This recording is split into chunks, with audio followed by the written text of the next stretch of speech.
I'm hearing echo. There we go. How's that? All right, welcome back to Ed White Stadium on the campus of Indio High School. We're getting ready for exciting Brawley Wildcat football, and my pregame guest has been Ernie Ramos of the Desert Review. You can read his review, posted up tomorrow. Usually Saturdays, sometimes Sundays, early Mondays when I'm out hiking and doing stuff that I'm also doing. Keeps me a little bit more busy, but by Monday's setup for the Wednesday print, it's definitely out by then. Okay, all right. Well, look for it. It fluctuates. Okay, well, just keep checking the Desert Review. That's a good habit to have in any situation. Exactly. And we will look forward to Ernie. He wants to get down to the sideline. We appreciate him stopping by. And again, a very poignant moment. Apparently in Indio, someone who lives in Indio was killed in Afghanistan, a U.S. Marine, another one injured. And the coach, without, I don't even think, knowing who they were or worried about where they went to school, because there's 3 high schools in Indio now at least, he just said, hey, we're going to do a moment of silence. And Coach John Self and the Brawley coaching staff all for that. So a great start to the game. Ernie, we're going to thank you for stopping by. Thank you very much. And we will look forward to maybe catching up with you next Friday night when we're home, which is kind of a... Finally. Yeah, yes. Finally. Yes, and we'll be there for the whole month of September, so we're all good with that. Or the rest of the month of September, I should say. Don't wake me up until September's up, right? Okay, that's right. All right, Ernie Ramos, thank you very much for stopping by. And we're getting ready for the coin toss.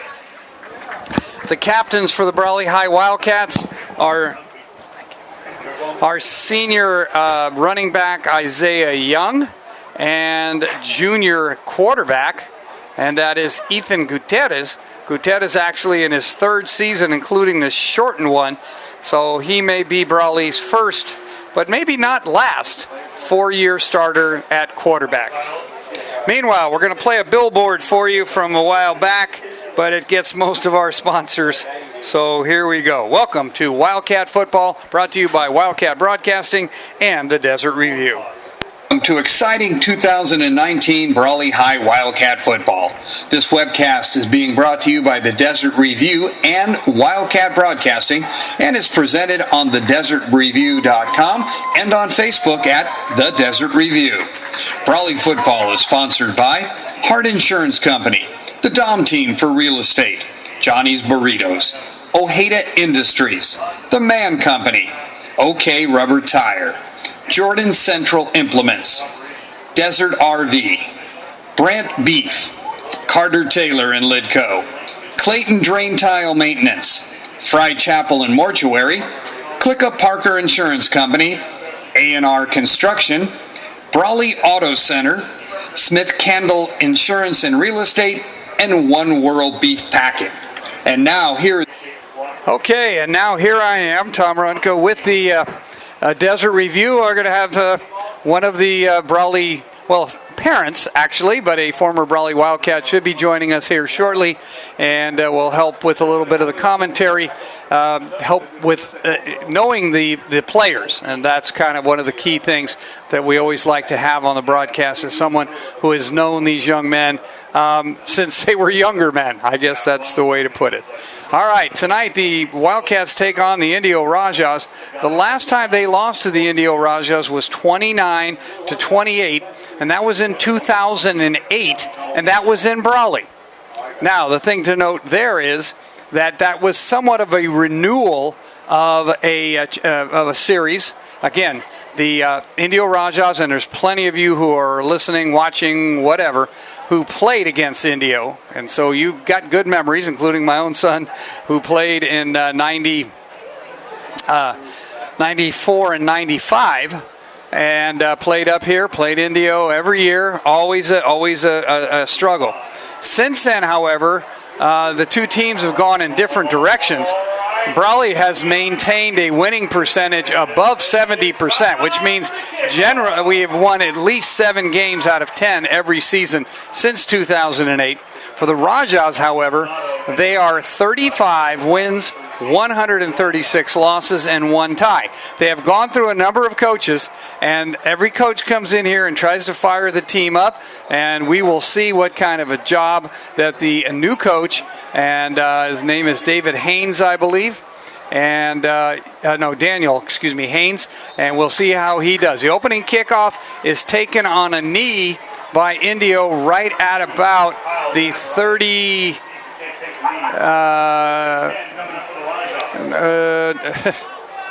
No, okay. The chain gang's going the wrong way if you're watching them. Okay, so the ball's at about the 33-yard line. It will be 1st and 10 Indio. Brawley, I assume, won the toss and deferred to the second half. The Wildcats come in, as Ernie and I were talking about, Ernie Ramos of the Desert Review and the pregame show, 0-2, but against the number 9th ranked team, and if you take out the open division, which is the top 4 teams, and now we have a penalty, and somebody went to the line of scrimmage without a mouthpiece in, so Indio opens the game on a penalty. And to get back to what we were talking about, the Wildcats against Mater Dei, just a juggernaut of a football team, and one that Ernie certainly feels should be in Division I, and they are the top 10 team in San Diego County. Then last week, the number 6 team in Division II, and Brawley, of course, in Division III. First play from scrimmage, and it's going to be a quick pass by Indio. He's going to try to get a pass, and the Wildcats flush him out of the pocket, and he comes back to a receiver, but the receiver is on the line, and they're going to call it no catch. So the Wildcats dropped, and the receiver wisely, number 8, came back to the ball, but his feet just came down on the line, and that kind of was that. Hold on.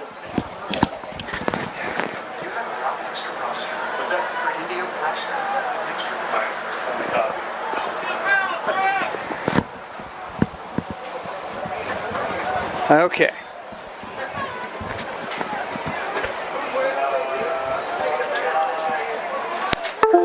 That is going to bring up a 2nd and 15 for the Indio Rajahs. Remember, the first play was a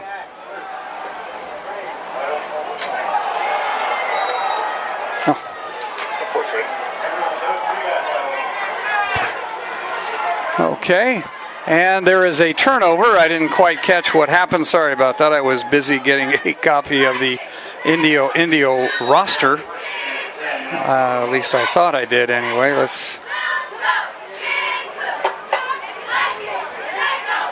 Nope, I did not. So, again, we will step back for just a moment. Or we'll stay here with it. Brawley's first gets a turnover in the first set of downs, and they now are in business at the Indio 35-yard line, where it will be 1st and 10. So a turnover to open the game, and Brawley has the ball at the Indio 35-yard line. Be 1st and 10.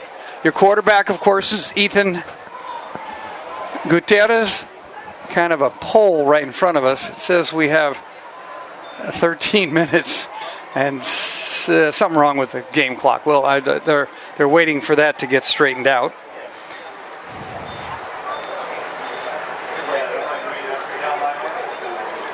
Okay, talking about Brawley coming into this football game, and again, Ethan Gutierrez, the senior quarterback, had a great game against Mater Dei, and quite frankly got dinged up, and did not care to test his leg out, right leg, up at Valley Center, which has a horrible carpet. That's a synthetic field. And so Ethan only had 6 carries for about 60 yards. We'll see what he's like tonight, because against Mater Dei, he ran for over 100 on about 13 carries. So coming out in the double wing, one wing back in motion, give's going to be to Isaiah Young. Young just pulleys his way through the Indio defense, and on the first play from scrimmage, Isaiah Young breaks at the point of contact. Holy Toledo, touchdown, Brawley High Wildcats.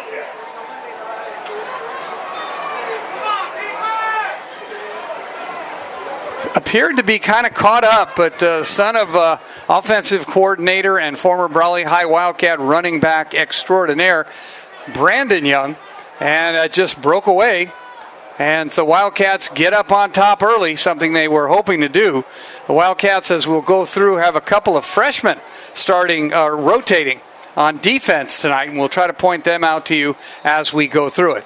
Meanwhile, here is Jorge Haro to try the extra point. And the kick is up, and Haro hits it. Did not hit it last week, but Jorge is good, and it is now 7-0. Brawley Wildcats, just that first play of scrimmage, and that's okay. So the Wildcats are now up by a score of 7-0. For the Brawley High Wildcats, the rest of September will be at home. 3 games on the road. Mater Dei, which we lost 53-21. Brawley lost to Valley Center last week in a heartbreaking game that many felt we could have won, should have won, but there's no such thing as moral victories, according to Coach John Self, and he's absolutely right, because our record is 0-2, and that loss was 17-6. Next Friday night, the Wildcats will be hosting the Cibola Raiders out of Yuma, Arizona. The following Friday night, the 17th, they will be hosting the Gila Ridge Hawks out of Yuma, Arizona. And then it will be the Fallbrook, I believe the Braves, out of Fallbrook, California. It could be the first ever meeting between the two schools, and that will also be in Brawley. And then Imperial Valley League play will start with Southwest, Imperial and Calexico at home. The Calexico game has been switched to the 14th of October from the 15th. It will be another Thursday night game. So the Wildcats again with 2 Thursday night games. And then they will have a little bit, pretty much 15 days to get ready before they meet the Central Spartans in the Bell game. Not exactly what Brawley wanted to do. They could use a rest, quite frankly, right about now, but that's how the scheduling worked in a pandemic year. Set to kick off is Hotero for the second time, and this one he gets a little bit of air under. The ball is down, taken around the 10-yard line, and here come the Rajahs. And the Rajahs catch the Wildcats out of their lane, and they're going to get a good return out there as Brawley just, that was just not good special teams play. Wildcats left the entire left side of the running back's field open, and when they couldn't get to him, he going to give Indio a 1st and 10 on their own 49-yard line. So kickoff coverage bad, and we'll see what the Wildcats can do now. Indio now with a 1st and 10 at their own 49-yard line. Trailing 7-0, game just getting underway. And again, I did not get the roster. I will get that up best I can.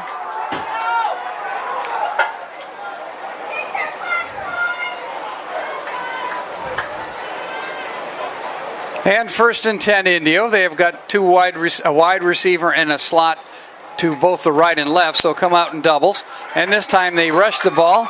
And they get a nice little chunk of yardage there. And they are going to pick up about 7 yards. And that's going to leave. And, okay, here we go.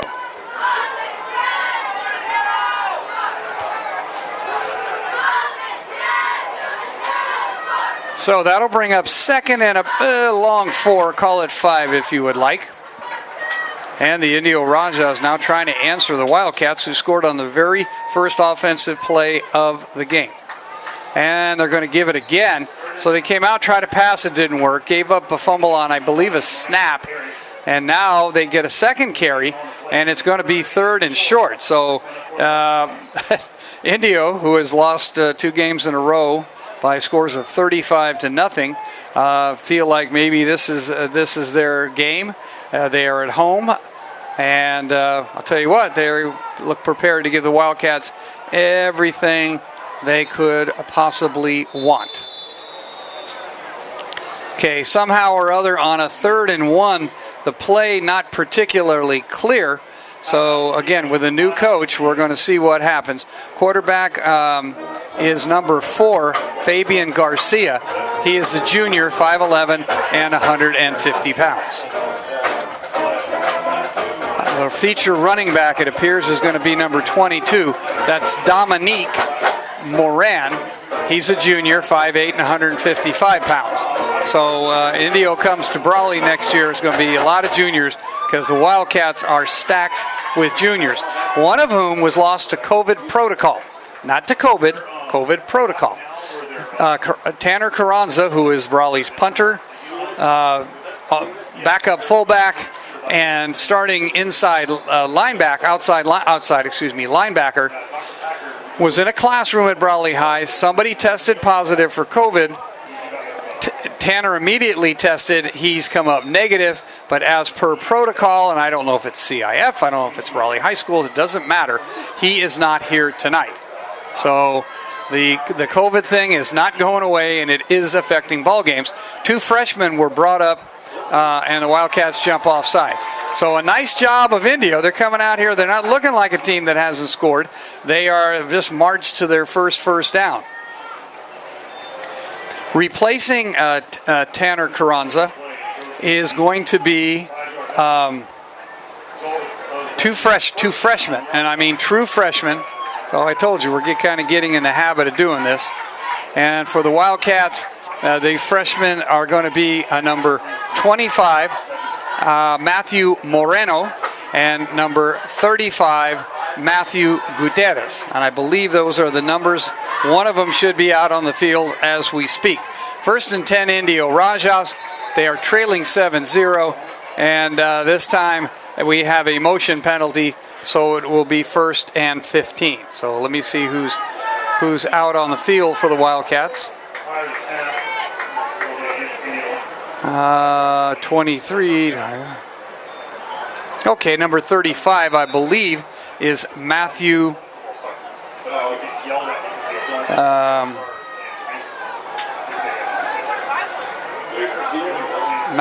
Gutierrez. Too many windows open here.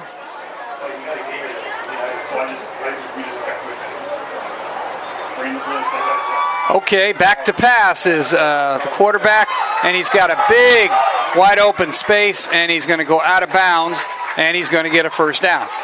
So Brawley dropped everybody, and again, could be a little bit of a miscommunication there. Not quite sure. Let me see if I can make sure I have the right person. Okay, here we go. All right. Number 35 is, again, Matthew Gutierrez. He is in at a defensive back. But Indio now with their 2nd consecutive 1st down, trailing 7-0 with 9:52 to go, trying to get back into this football game. Ran out of bounds, so the clock's not moving much. And again, a little bit of a delay. Number 22 is going to run it up the middle, and he's going to initially be hit out there by number 35, and he's a freshman, but a good-sized freshman, and that is Matthew Gutierrez, and they are on board to replace Damian Abarca, who is not going to be available for a couple of weeks, and the Wildcats needed to bring some people up, and especially with Tanner Carranza out, had to do some shifting around. I'm trying to see if 25 is out there along with. Coach said he would probably alternate them, but 35, good-looking freshman kid. And also, a pitch, and the Wildcats, the ball is loose, and the Wildcats have it.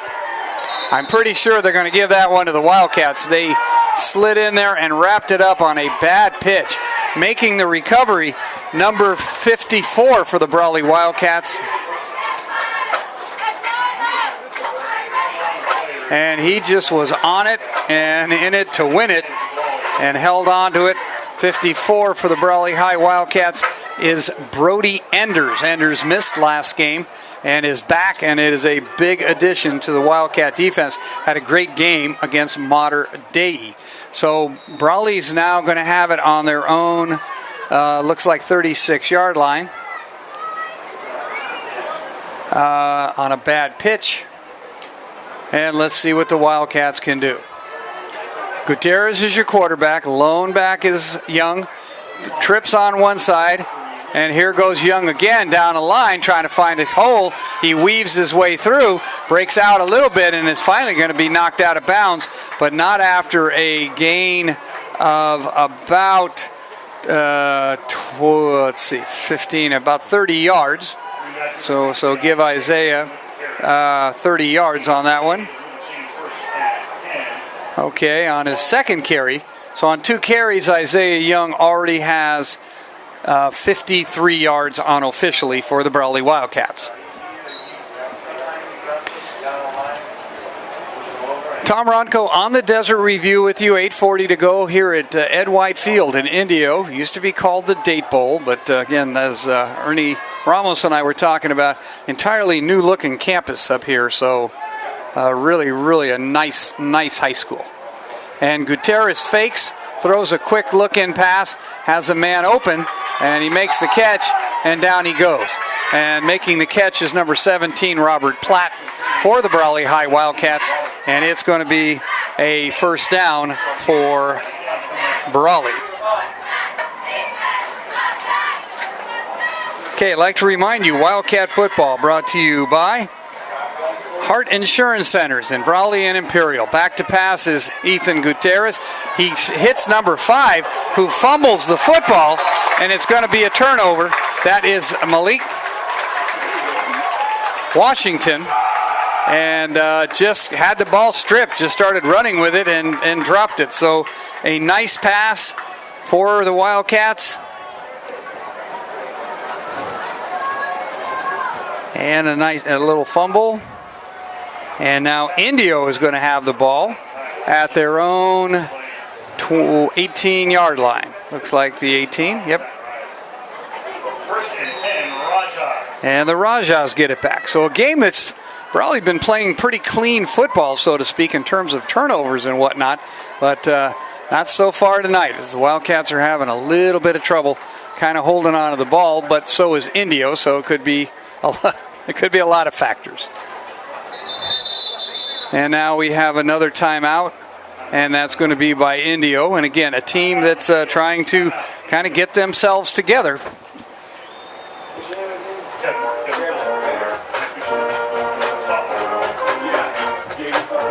Okay, we will step back for a second and be back after this. This webcast is being brought to you by the Desert Review and Wildcat Broadcasting, and is presented on thedesertreview.com and on Facebook at The Desert Review.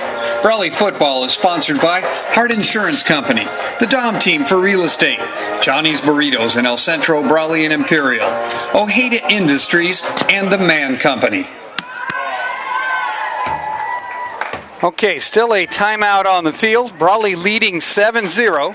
Had an excellent opportunity to add to that lead, but after Indio fumbled on a pitch, the Wildcats came back and fumbled on just pretty much a catch and then a drop.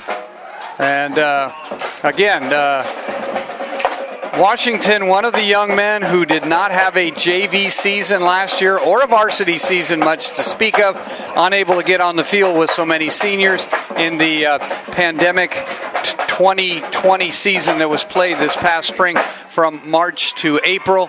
And so again, we're going to see some mistakes that you would not normally see out of a junior, because in effect they are not juniors in terms of the traditional sense. And we talked already about losing Tanner Carranza, another junior, and Brawley with a heavily junior-laden team. So they will have at least the normal senior season. Back to pass, a little flick pass, and again, that is not a catch. Good defense by the Brawley High Wildcats.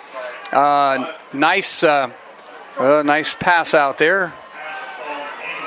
Okay, nice pass. Quarterback trying to make his way through things, Fabian Garcia. Again, 5'11", number 4 for the Indio Rajahs. And again, has, you hate to let the lid come off. You have the genie in the bottle, so to speak. But at some point, that genie's going to pop out of there, and then we will see what the Rajahs can do. Okay, Rajahs in their traditional royal blue with red helmets and white numerals, red, white, and not necessarily the flag blue. Now they're coming up with trips on the left, single receiver on the right, and they're going to run kind of a draw. And do we have another? Now this time the runner is going to be taken down out there, bottom of the pile for the Brawley High Wildcats, number 8 for Brawley. And I believe number 8 would be, I have a copy of my roster. I just keep kind of losing it. Let's see.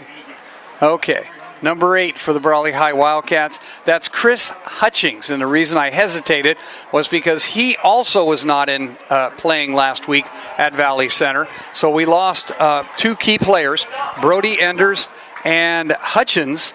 And Chris Hutchings. And now it's going to be third down for the Indio Rajahs. And the ball is out around the 27-yard line.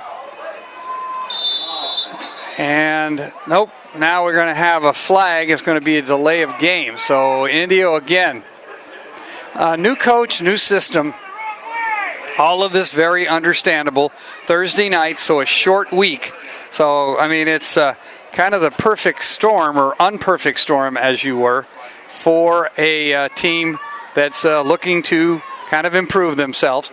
Brawley leading 7-0 with 6:36 to go here in the first quarter. Next Friday night, we'll be home. That's another interesting story. We will talk about that probably at halftime with Billy Brewer. And kind of a fake, a little option by Fabian, not Fabian, let's see. Okay. Fabian Garcia. And Garcia gets a nice shoulder smack out there by number 21 for the Brawley High Wildcats. And I believe that's...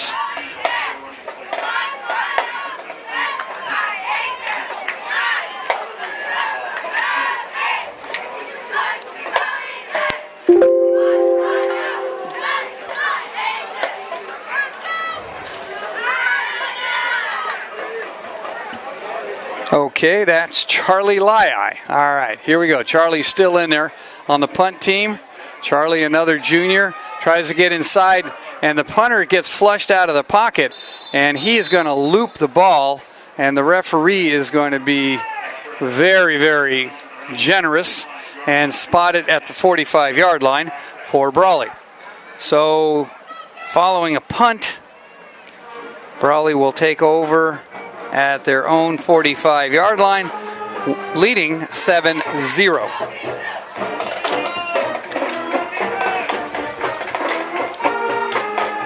Oh, no, excuse me. The Indio.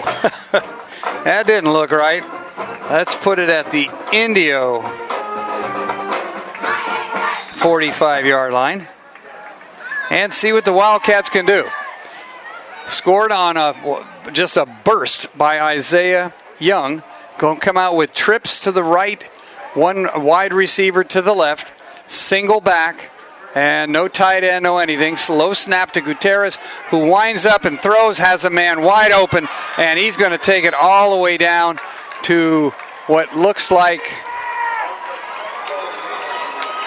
the 10-yard line.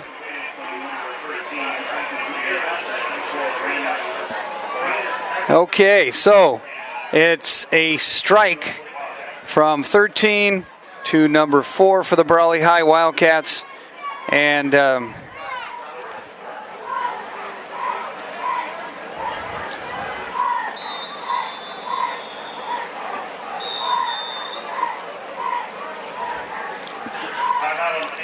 okay, and that's Brandon Porras, Porras.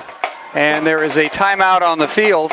I believe it might be Indio again. And Brian is a new receiver. I believe he is in the slot formerly inhabited by Damian Abarca.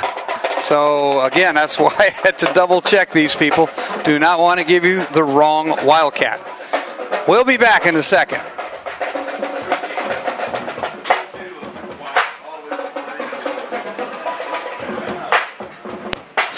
This webcast is being brought to you by the Desert Review and Wildcat Broadcasting and is presented on thedesertreview.com and on Facebook at The Desert Review. Wildcat football is sponsored by OK Rubber Tire Company, Jordan Central Implements, Desert RV, Brant Beef, Carter Taylor and Lidco, Clayton Drain Tile, and Fry Chapel and Mortuary. And now back to exciting Brawley High Wildcat football. Okay, and it is exciting, and the Wildcats push down and are going to get close to the end zone.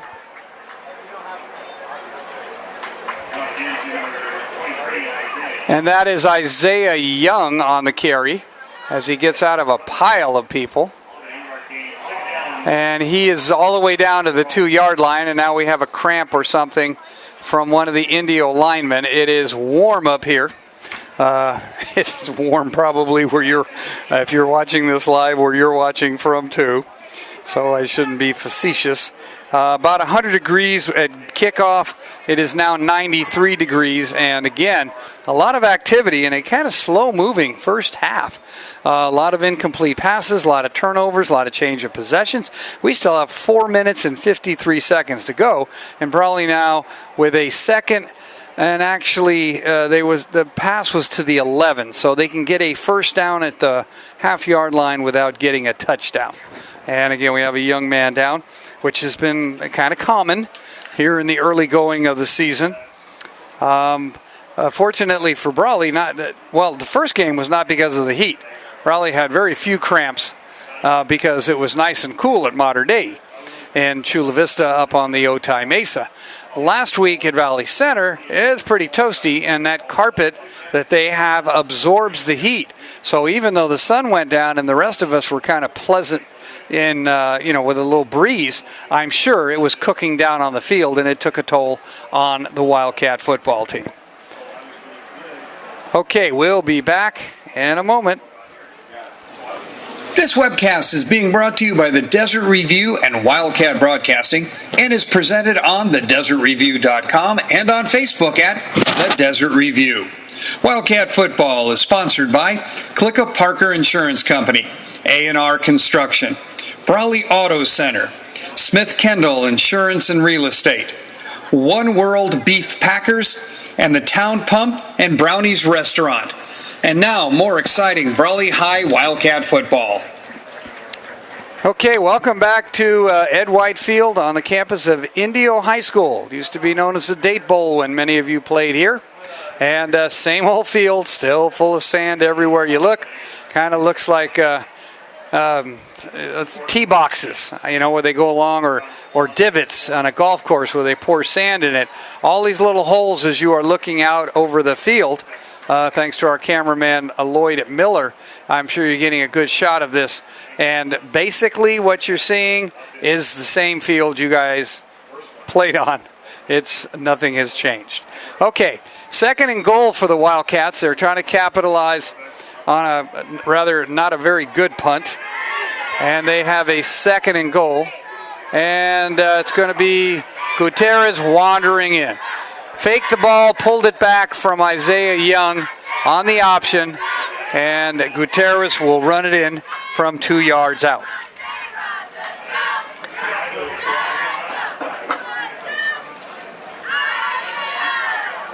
And the Wildcats are now up by a score of 13-0.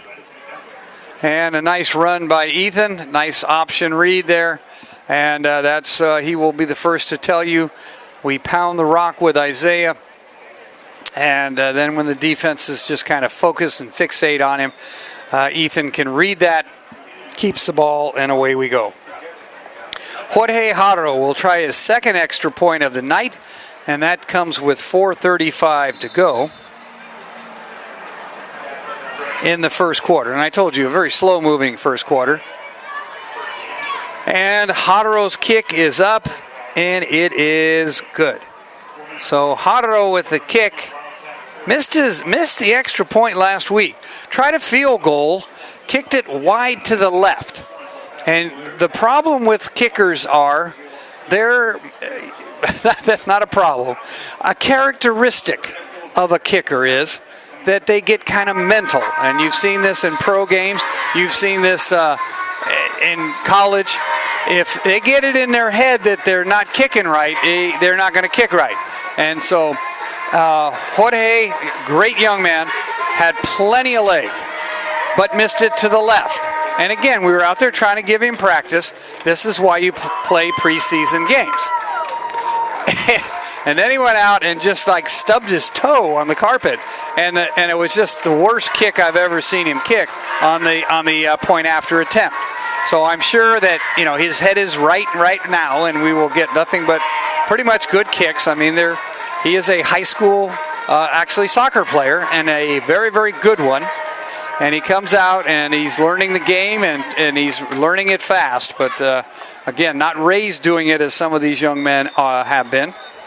And the Wildcats now leading 14-0. Will kick off. And this is a pooch kick, and that's a free ball. And I think the Wildcats recovered it. It is a free ball on a pooch kick, and the Wildcats recover it. So, okay, so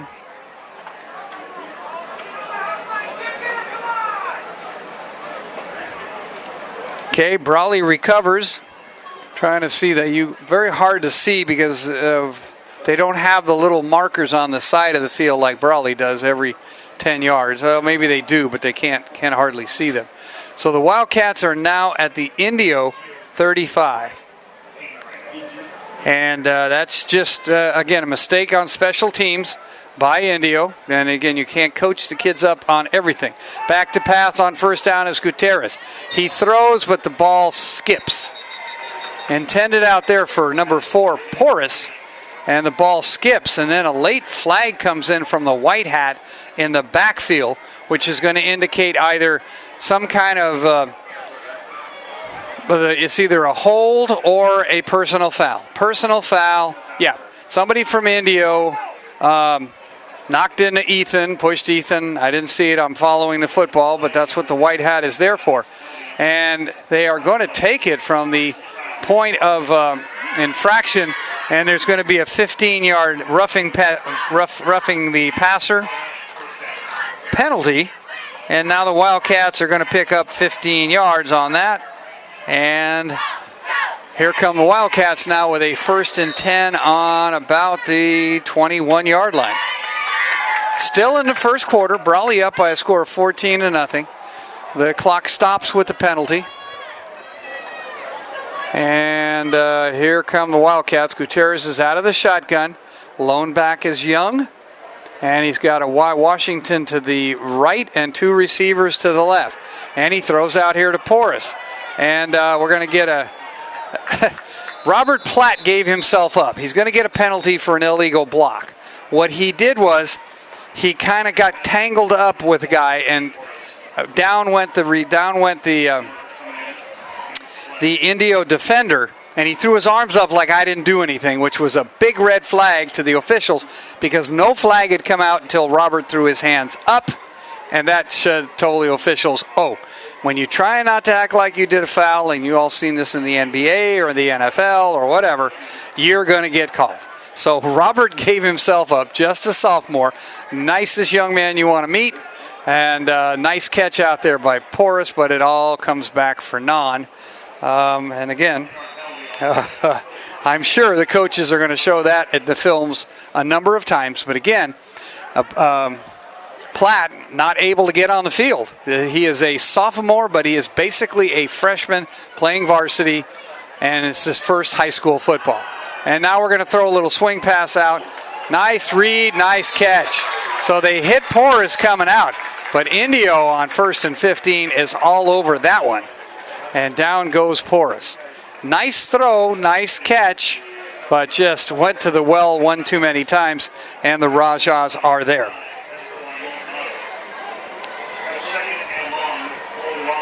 So it brings up second, and it would be still a gain of 4 for the Wildcats.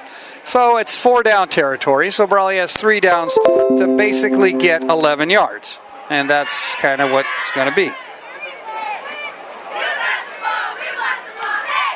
Okay, Gutierrez now sets Porras up in the slot. Remember, he is in first game.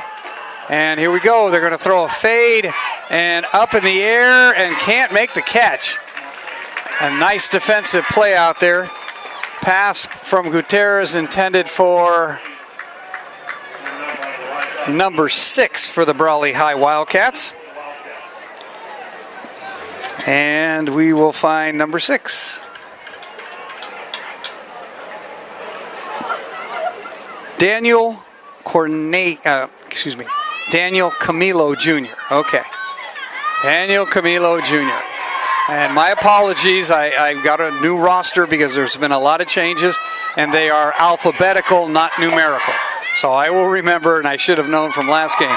Camilo with a couple of nice catches. All right, now Porras again takes off a little bit early. So the Wildcats may have needed this game just to shake out a few things. Because not firing on all 8 cylinders right now, maybe 4 of the 8. I guess we can call it the flex engine. And again, still in the first quarter with all of these missed passes and everything. 3:05 to go. Wow.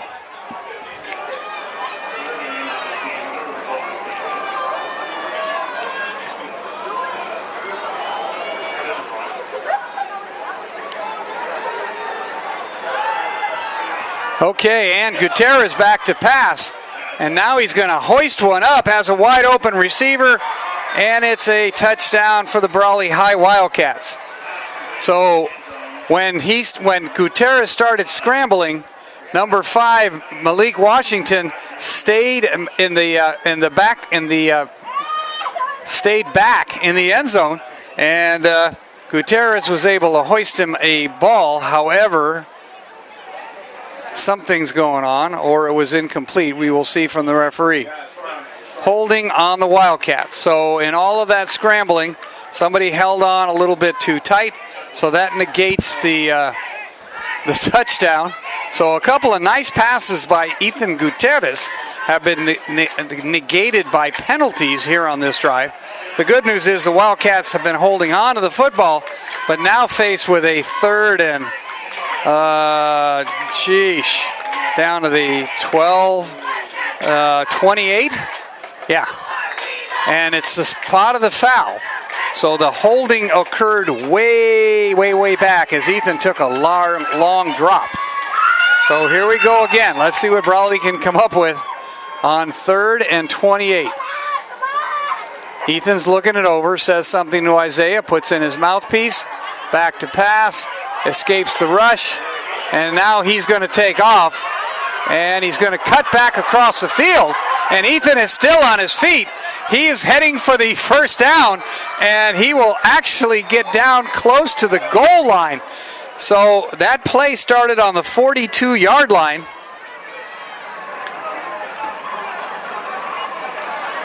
And Ethan ran 42 yards.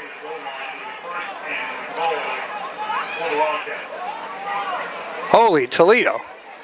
And he just kind of cut back against the grain, and Indio over pursued, sent everybody, knowing he was in a passing situation.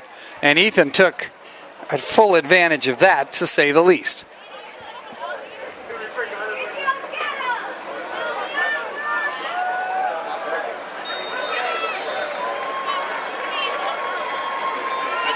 And from 2 yards out, it is Isaiah Young with a touchdown.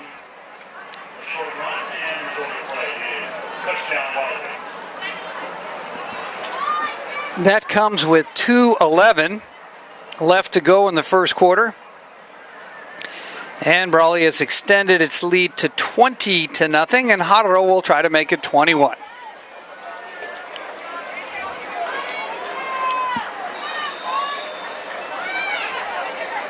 So after a drive that kind of saw the Wildcats get close, come back, get close, come back, and now they are short a man on the, I think they may have to call a timeout here. I don't know.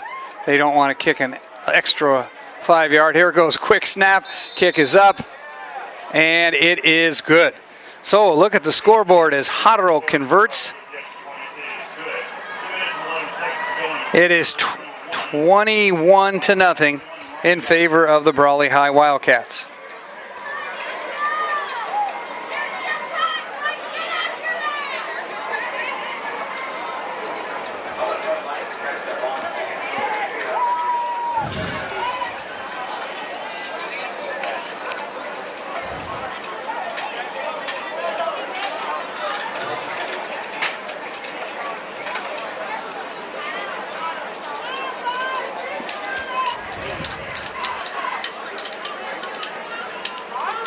Okie dokes. Well, with Brawley leading 21-0, we will be back. Got that new home edition and you're keeping it covered. Brad, I can help with coverages. Man-to-man coverage, zone coverage, combo coverage. I don't know, Peyton. I was thinking the types of coverages that your nationwide agent offers. Oh, like home, auto, business, life, farm, boat, your tour bus. Products availability varies by state, agent, and other factors. Nationwide Mutual Insurance Company, Columbus, Ohio. For all your many sides, there's Nationwide. Call Hart Insurance Center, 898 Main Street, Brawley, or in the Prince Plaza, 1503 North Imperial Avenue, El Centro. Since 1945, we have a heart for personal service.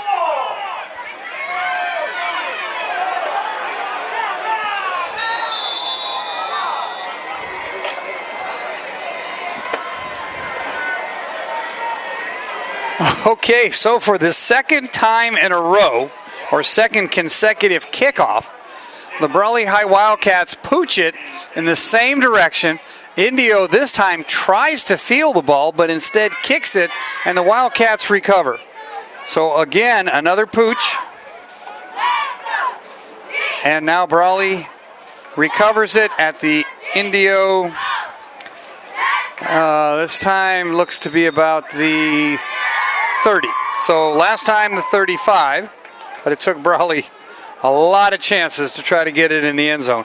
Leading 21-0, Gutierrez brings the offense back out, which in Brawley's case is not a big rest to the defense because most of them play both.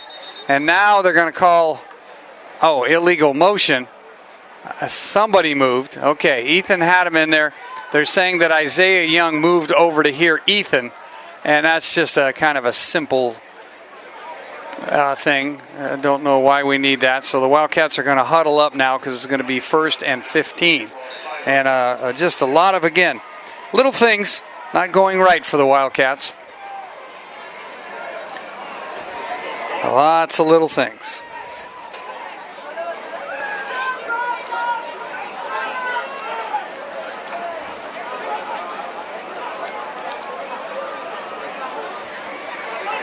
Okay, that'll bring up 1st and 15, and the clock again stopped at 2:08. And a quick pass this time, and in and out of the hands of Portis.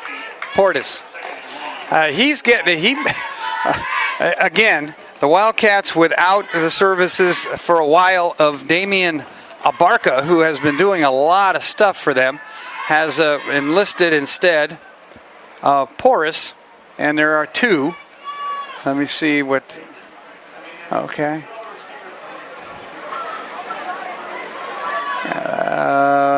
Okay. Brandon. There is a Brian who is a center and a Brandon who is now a back. So Brawley on second down now is going to creep Young up into what they call the H-back. He's going to stay in a block. And Gutierrez is going to sidearm it. Has a wide open Camilo, and he drops the football. Okay, nice pass. And again, sometimes there's always that oxymorism that you can be too open. That a receiver can be too open. So Camilo doesn't drop many of them, or hasn't so far. And he comes back in, and the Wildcats leading 21-0. Probably not fretting over that, but again, it's a good lesson to be learned. Will catch the football. Nobody near him. He probably could have walked it in, but, lesson learned, I am sure. Daniel's father, Daniel Camilo, played for the Wildcats, played for Coach John Self when he was an assistant, and John Bishop was the head coach. So, brother Chris is also on the team, and he starts on defense. Here goes a nice little inside pass to Platt, who just puts his shoulder down, and I told you I like that sophomore. I told you, and he just kind of put his shoulder down and just went for it. So a nice pass from 13 to 17. And the catch and run does not get the first down. I thought he did. Again, not a greatest angle in the world here. In terms of the stadium, they built it to last. It is solid concrete. If you look around at the background, or those who either remember here or parents who just remember sitting here watching the game. Gutierrez now on 4th down and 4. Looks it over, calls something, puts his mouthpiece in. We should be ready to go. Takes the snap and throws, and we'll have the first down. He's going to go down, but he held it till the last second, and he's a little gingerly getting up. He took a nice shot out there from number 3. That's Indio. Maybe the roster I have is not as accurate as I would like it to be. By number 5. Okay. No, he doesn't look like him either. Okay. I got to get a better roster. I will do that as soon when we take a break for the quarter. Brawley gets a fresh set of downs, however, as passing the ball all over the place is Gutierrez. Now he puts Young as a wingback, so he has an empty backfield and he's got everybody to pick from. He waits, throws over the middle. Nice over-the-shoulder catch, and Platt will have himself a touchdown. So a 19-yard touchdown pass. 19 yards. Okay, 13 to 17. Okay, 19 yards for the Brawley Wildcats, and a touchdown. And we will see Jorge Haro with 47 seconds to go.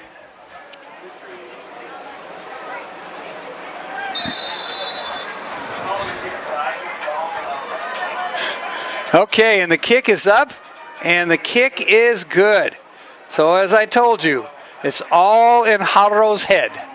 Okay, any kicker, anybody that's ever played football will tell you the most sensitive people in the world are kickers. And got somebody joining me, kind of help get us through the second quarter. And I'd like to welcome former Brawley Wildcat wide receiver, Donnell Washington, class of 98? 99. Oh, you were 99. Okay, you're a... we're not going to talk about your age because now that my daughter just became a year older than you, and she's not going to like that. Okay, although she actually graduated a year younger, so she probably, if she would have went to school, but as her mother and I said, she was ready at 4, and we said, take her, please, and they did, and worked out pretty well for her. So Donnell, welcome to the booth. Thank you for having me. No problem. Okay, we'll talk in between plays. We're going to have another kickoff. And okay, this time Haro kicks it to where they're going to catch it. And again, going the opposite way. This time Brawley does not a really good job of staying in the lanes. Do you think, Donnell? No, containment is not being held on both ends. That started with the very first kickoff. The contain is not holding their ends. And that means to those of who are watching, and they're leaving their lanes. Yes, they're leaving their lanes, and the two outside guys, they are like a safety valve, and they need to stay to the outside just in case these guys break it to the outside. You always have somebody just in case to make that tackle. Okay, Donnell has been working with a lot of the players, because we have a lot of juniors and a lot of freshmen and everything else out here on the field. And we'll talk a little bit more about that as we go on. But actually a American youth football, was that what it is? That's correct. Okay, and that included Ethan and a whole bunch of other people out there, including number 5. Actually, I believe everybody on the rosters played through AYF. The juniors were probably that's where Pop Warner kind of ended with the juniors. Okay. They went into the AYF, and now everybody else is now going through that. Okay, we'll talk about what happened there. And number 22 just cannot. And then a little extra push there, and Platt is pointing. And between you and I like Platt. He definitely has some aggressiveness to him. That's that wrestling background. Oh, is he a wrestler? He's a wrestler. He does very well. He's been through the Gladiator program, which is taught by also the high school coaches as well. So he brings that aggressiveness to the football, and it just translates perfect, especially on an outside backer. He's just allowed to be aggressive. Now, I'm going to throw this out because I don't know. Maybe you don't know. That is Jay Platt's grandson? I believe so. Okay, that's what I thought. But if you know Jay, and we all knew Jay, and we all love Jay, but you don't want to call somebody his grandson if it's not his grandson. He would definitely claim him. Oh, no. Jay would claim him. But if it's not, I don't want people going, hey, wait a minute now. Don't be, because Jay was a mixed bag, but he was a great football player. Just a great young man to have in class. Always was good to say something completely off subject, but it was usually interesting. And I just love Jay on a lot of levels. And, of course, later on became like the guy driving the car that was all Brawley Wildcatted out. If any of you remember that, you may not have known Jay. But if you lived in Brawley in the, 90s, maybe early 2000s? Definitely. You know the car. You know the car. Okay. And he is not part of the group that your son was in. We're talking about his son, number 5. I always pronounce his name wrong. Say it for me. First name. Makai. Okay. Yes. I call him Malik. I'm sorry. I don't know where I got that from. Too much TV. Somebody on TV is called that. And again, in high school, I would have just given up and called him Mr. Washington. Well, we can make it easy and he can go by Donnell, but we like for him to have his own identity, and he's Makai, number 5. A different number. Definitely. You were number 1. I was number 1. Number 1 in the scorecard, number 1 in your mom's heart. That's the way. No, I don't know about that one. She traded me for him real early on. Oh, we all grandparents do that. that you got to just kind of get over. Okay, here we go. This is the start of the second quarter. Brawley leading 28-0. Tom Rodko with Donnell Washington. And Indio now looking a little more like Indio with kind of a big old back up there to block. And he doesn't do anything. And a nice pass. And they're going to... I don't know what that's about. Is that a targeting and on something? No, okay. That kind of looks simultaneous, so that's a good question on that flag. That was Gabriel Corrales' Tweety, as they like to call him. No, I got word, no Tweety. I got word, no Tweety. And I was told in no uncertain terms. Okay, so it's Gilbert. But if you happen to slip and say Tweety, it's okay with me. But the powers to be did not want. Whoa, and they're calling that personal foul. A personal foul. It's the kind of thing where they don't want people taking shots. So if that's a one-time, one-off, hey, everybody, yeah, I know you're winning, Brawley, but don't go around taking shots. Let's just play football. I'm good with it, right? Right. Because we don't want anybody getting hurt, because we don't want Indio to turn around and start taking shots at us. And as a coach, even though you might be frustrated about it, you're going to accept that because your kids are playing aggressive. And if the ball is simultaneous, the referees have to do their job, but you have to allow the kids to do theirs as well. Okay, nice little run out there by number 22. And he's looked pretty good. That's Dominic Moran, 5'8", 155 pounds. And you're out there with the Brawley guys chasing you at 155 pounds. You better be shifty, because you don't want too many of them catching you all at once. So it'll be a first down for Indio. I don't know if Brawley... I noticed that Gutierrez was out there for Barca on defense, one of the freshmen. Yes, so right now, some of the changes that you have is Matthew Gutierrez, 35, at middle linebacker. He's in there as well. You have David... he's at safety. Let me think of what his last name is. David. Number 10. Oh. Camacho, I'm sorry. Yep. Sorry for that. David Camacho at safety. No problem. You're way ahead of me. Go ahead. You also have Makai in at corner right now. You got Charlie running off the field. And you have, I believe that's Brody Van Diver that just went into left outside backer on the far side. Okay, now a lot of these young men, and it's important for them to get in a game when there's something on the line. Okay, you want them against Indio's first team.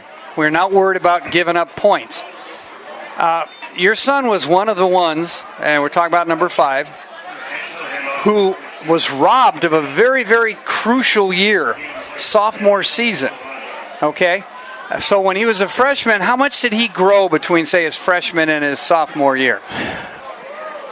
I mean, a significant? Yes, not too much in weight, but you could see the definition and the amount of work that he put in. And there he goes for the trying to high point, and he missed the tackle on that. He missed the ball. But you could definitely see the definition because a lot of the times he was able to put in the two-a-days. We were also doing calisthenics and weights, but just that motivation wasn't there. So a lot of the kids, they're used to having each other push each other. Yes. And when you're not able to work out with each other, and with Brawley Union High, the gym facilities were closed, so a lot of the times the coaches were only sending pure body workouts. Yeah. And a lot of that, it kept the kids in somewhat of a condition, but no, it's not the same. Your summers are where you get your biggest growth, and some of these kids didn't have very much, so whether or not other parents had the weights or not, you had to be careful because you didn't want that to ruin the season. No. So it was a very fine line that the kids had to do. So his growth, we maybe put 10 pounds on him. We tried to watch what he ate and, a lot of the workout items, but we're hoping that this summer is going to be a big year for him. And he also did not play. Right, until the winter. Yeah, till that spring season, and even then it was not the same as having an entire JV season, possibly, and I think in his case, and probably half of the juniors on this team that didn't play in the spring, right. They would have been shuffling back and forth or whatnot. But Brawley, with a lot of pressure to play the seniors, every senior, because their whole year had blown up in their face. So it's hard, and I think people who have been around Brawley football understand. But just in general, the difficulty with losing that amount of time in a program like Brawley, I don't think we're going to catch up for another year or two, quite frankly. Right. Meanwhile, Indio back to pass is knocking on the door. They try to get outside. But here's what happens to teams, and correct me if I'm wrong. In the middle of the field, we're playing soft and loose. Your son went for the interception, didn't get it. It's okay. Somebody was behind him. It's all good. But now that field is shrunk down to about 10, 12 yards maybe. What's that ball on? Looks 12? Like we're about on the 16? Yes, I believe. The 11, roughly. Yeah, the 11. So now there's nowhere to go, nowhere to hide. And you can't spread Brawley out. And Indio is going to call its last timeout. Donnell Washington with Tom Ronco for Wildcat Broadcasting. The Desert Review doing the filming, and we're hoping you're getting this live. If not, hope you're enjoying a rebroadcast of this. But again, that 1 year, and I keep harping on it, and people are going to be finally getting tired of it at some point, I would understand. But there's always a different look to it. To have those young men who came in, had a great freshman year, right? Right. Okay. Even though Ethan was yanked right out from under them. Which was another adjustment for that freshman group. Yeah, and they had to kind of scramble together and do it without Ethan, who is obviously a very, very good quarterback. And so everybody adjusted. So their whole kind of high school's been adjusting to things, right? Yes.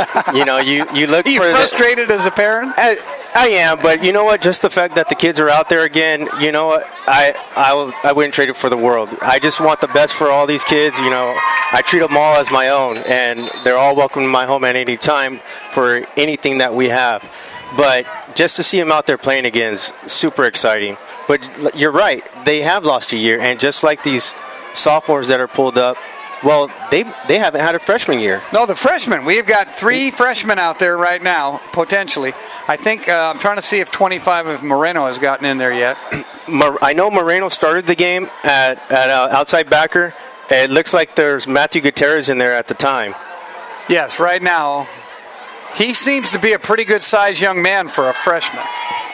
And actually, that was David Camacho that they moved down into the box. Okay. Okay, a nice tip there for the Brawley Wildcats. Nice defensive pressure. Moreno, of course, you played with Quito, right? Yes, he's a year younger than me, I believe. But yes, we played together as well. Yes. So, Matthew, brother Michael, a couple years, for 2 or 3 years for the Wildcats, carried the mail back probably about 3-4 seasons ago. And now you have a freshman, but he has been trained for this. Okay, he was birthed into this. And again, and backside. Backside. All right. That's Matthew Gutierrez, another freshman in on the tackle right there. Okay, so Matthew, they're both Matthew, so we don't want to confuse you. Matthew Moreno is 25. Matthew Gutierrez is 35. And no relation to Ethan. No. Okay. Matthew Gutierrez is actually the little brother of J.J. Gutierrez, who just graduated. Oh, okay. All right. So he didn't get to play because he wasn't here yet. He was a freshman. He was a freshman, correct. Okay, and J.J. Fernandez is going to Laverne, right?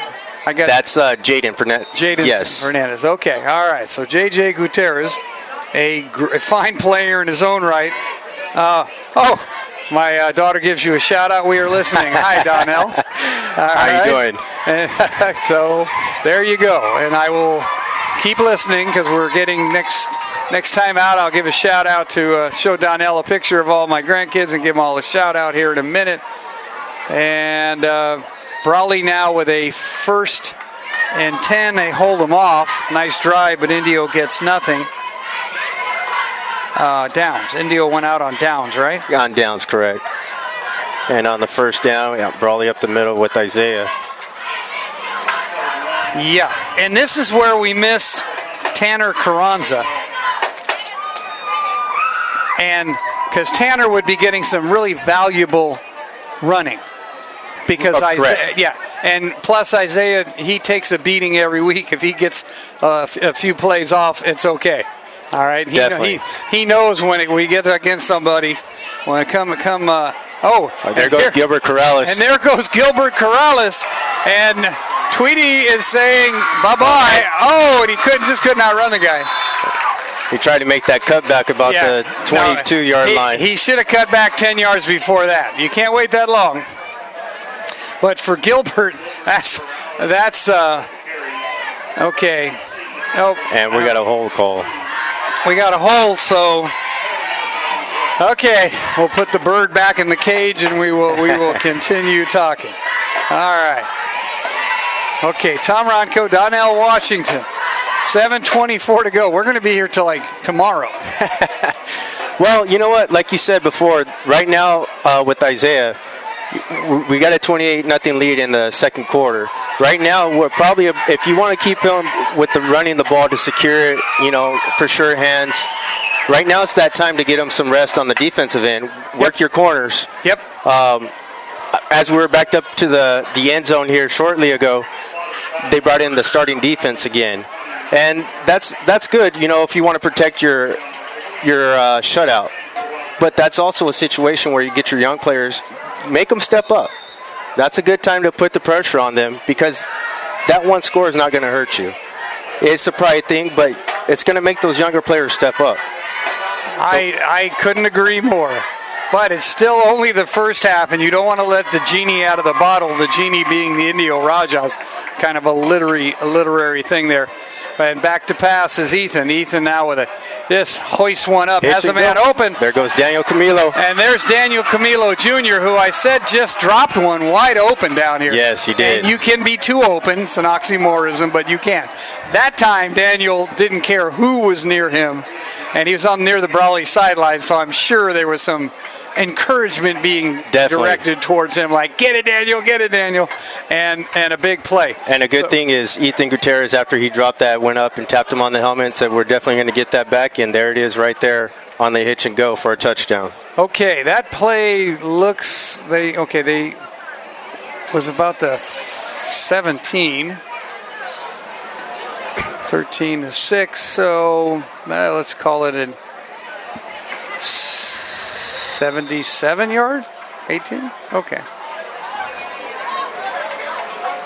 Okay, and so with the kick is up, and the kick is good by Jorge Haro. And that's going to be a touchdown. Another one for Ethan, and we're up 35-0.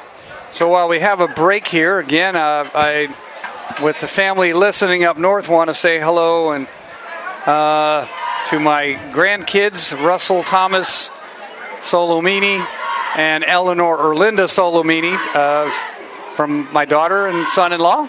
And the Ronco boys, who are been asleep for like 2 hours in Newport Beach. But Nice. they're going to be a crew. Griffin, Tate, and Rowan. And that little guy is like 5 months in that picture. Nice. Yeah, we call him Bruiser already. And he already wants to mess with his brothers, so I love them all. So, the only thing breaks my heart is they won't necessarily be Wildcats, although Russell would if he had a choice. He likes being in Brawley and everything and loves to hear the stories about it. So Until they feel the heat, and then they want to go back home. He's kind of funny. He tells people what I do. When it's like 85 degrees in the Bay Area, he goes, "This ain't hot. You want hot? Go to Brawley. About 120." Okay. So he knows it takes a breed, and tonight kind of warm, nice outside, a little stuffy here in the booth, and here come the Wildcats. Now that time, that gentleman made the mistake of running through the lanes and got kind of pancaked out there. And he got introduced to Chris Camilo. Yeah. Okay, Chris now, and your good friends, Daniel. Yes, sir. Former teammate of yours. Yes. Okay, so Daniel Camilo Sr. we're talking about. And has two sons. And again, this is so wild that he's a sophomore now, right? Correct. He is a sophomore. Chris, right? It's Daniel Jr. and... Yes, Daniel's a junior, and Chris is a sophomore. Is a sophomore. But he started as a freshman back in the pandemic season. Correct. Okay. And there's still one more to come up. That's a freshman, Andrew. Okay, well, I have no doubt we'll see him before the season's over. And he's the bigger of all three. Okay. Yeah, see, Bruiser. There you go. That's my definitely. Yep. And we got another late flag. Okay, we'll see what's going on. And this referee's earning his money tonight.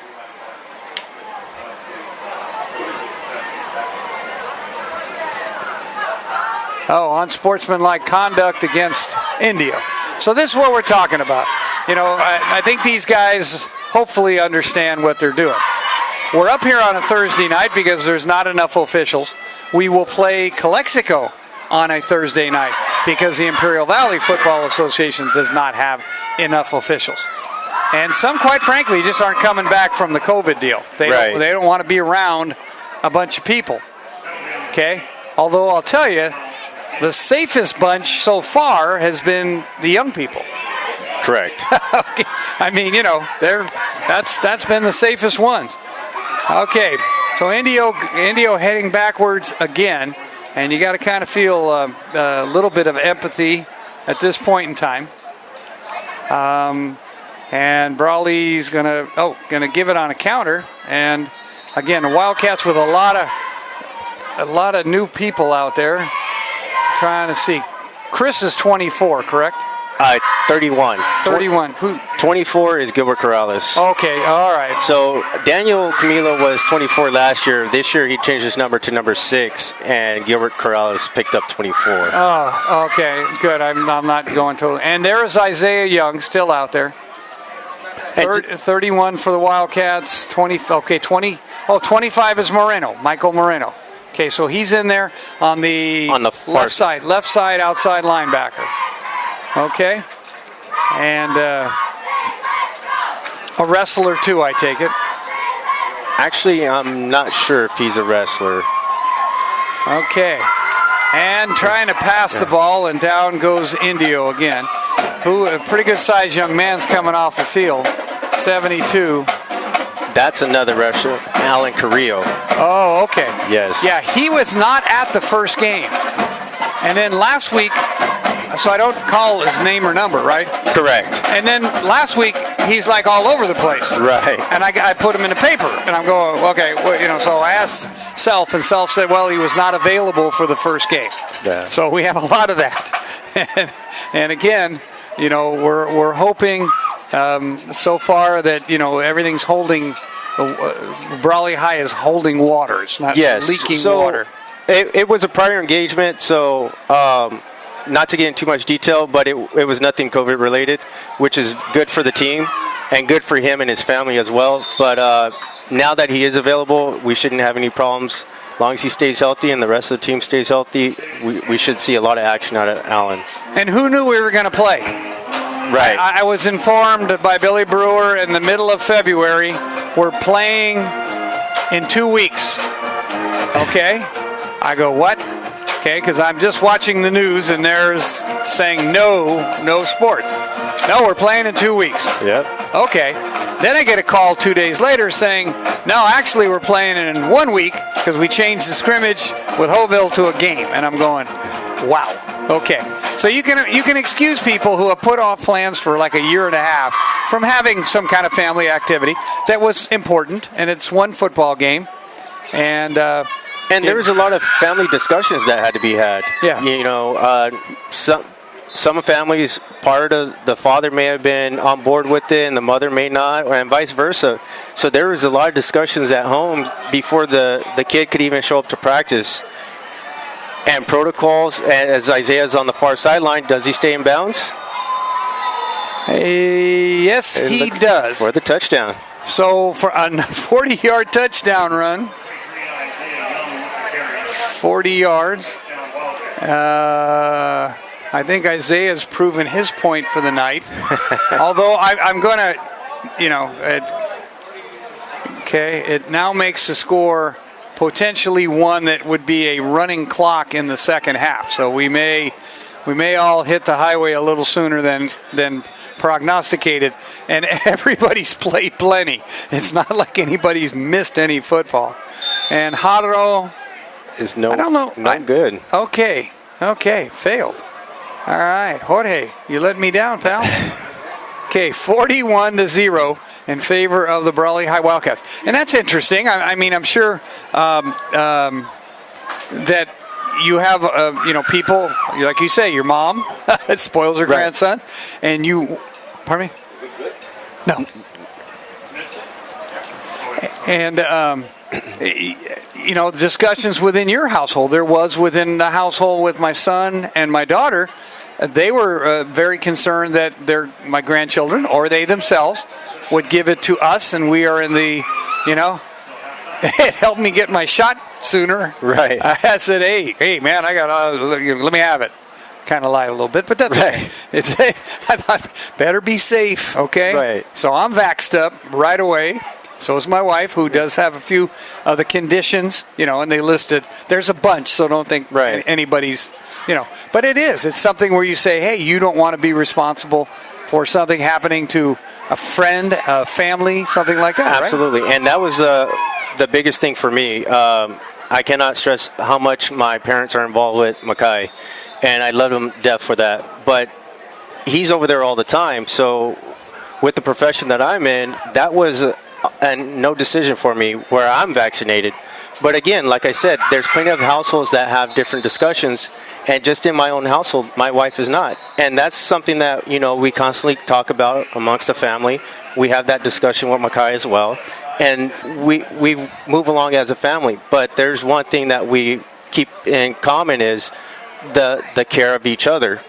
And so I'm sure there's plenty of households out there like ours that they're still trying to gather information themselves. And now you're looking at a football team where you have 60 families. Yes. And they all have to make that same decision, but yet somehow, some way, they have to have that common goal so that their season's not cut short. So hopefully, everybody's doing what they need to do on their end, and when they come to practice, they're being careful and all protocols are being, adhered to the max. And from our experience, and I'm very involved with Mr. Brewer, our athletic director, and school officials, and making sure that the kids have what they need so that they can be protected.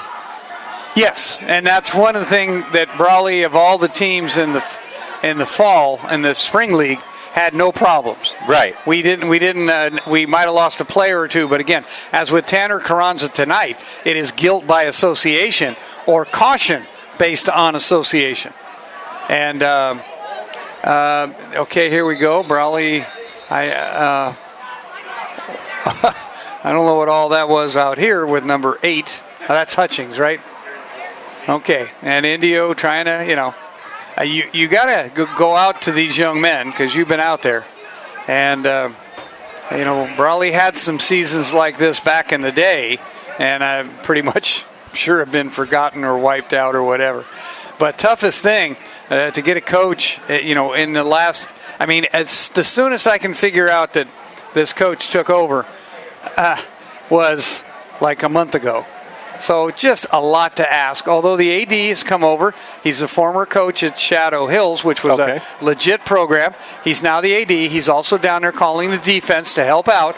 He brought in a coach, and when you have that kind of commitment, nice arm tackle out there. Who got that? Was that Camilo? I believe that's number 3 for the Brawley Wildcats. Noah Gonzalez. Okay. All right, Noah. Way to get in there. All right. And Noah, another one off the American youth, right? Excuse me, I'm sorry. I believe that was number 7. Juan Arianes is a sophomore that was brought up as well. Brought up from the JV. Okay, the other addition. The other addition. So I believe JD, Juan Arianes, and then also number 20, Miguel, would be the guys that were brought up.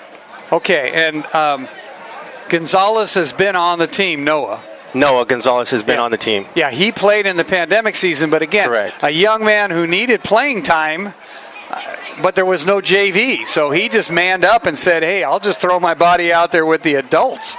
As Ethan referred to him his freshman year, I'm playing with adults.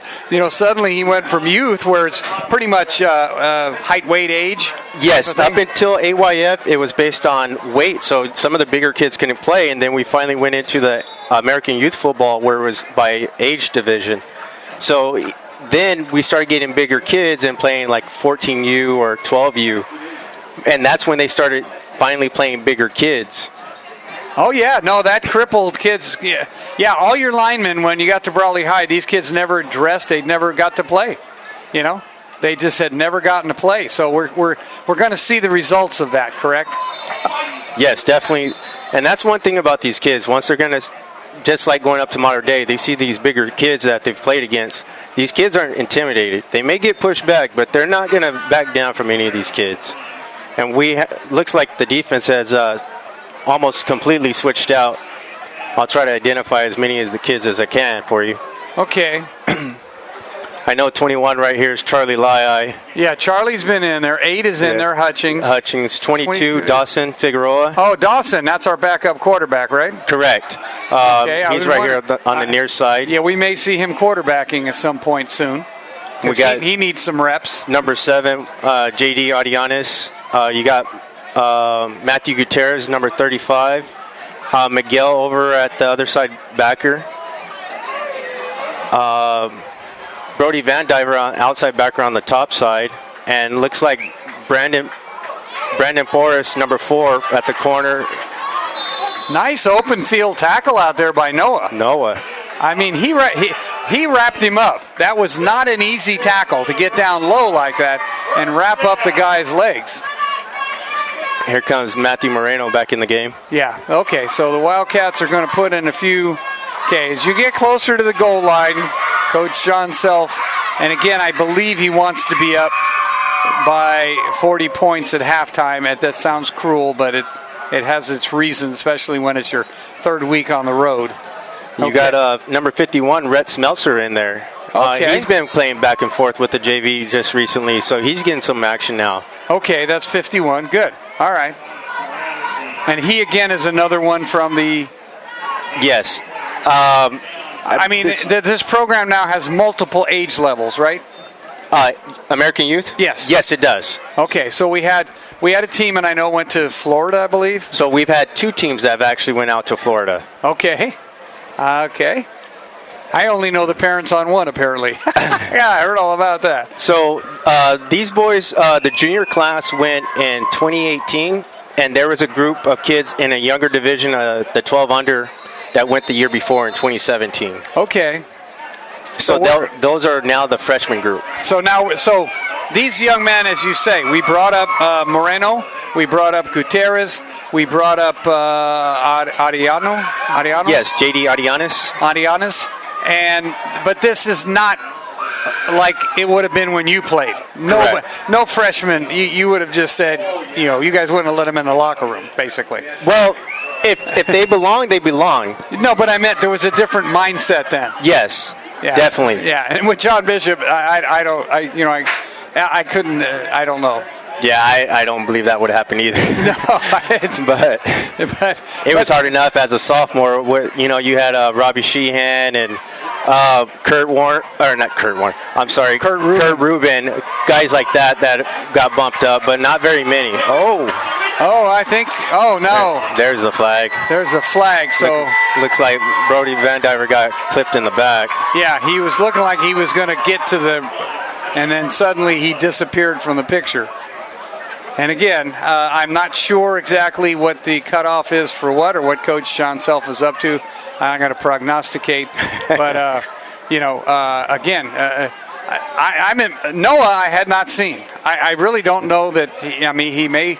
I'm sure he played in a couple of plays back in the spring that I probably just didn't catch. But 2 tackles tonight. I think at least one.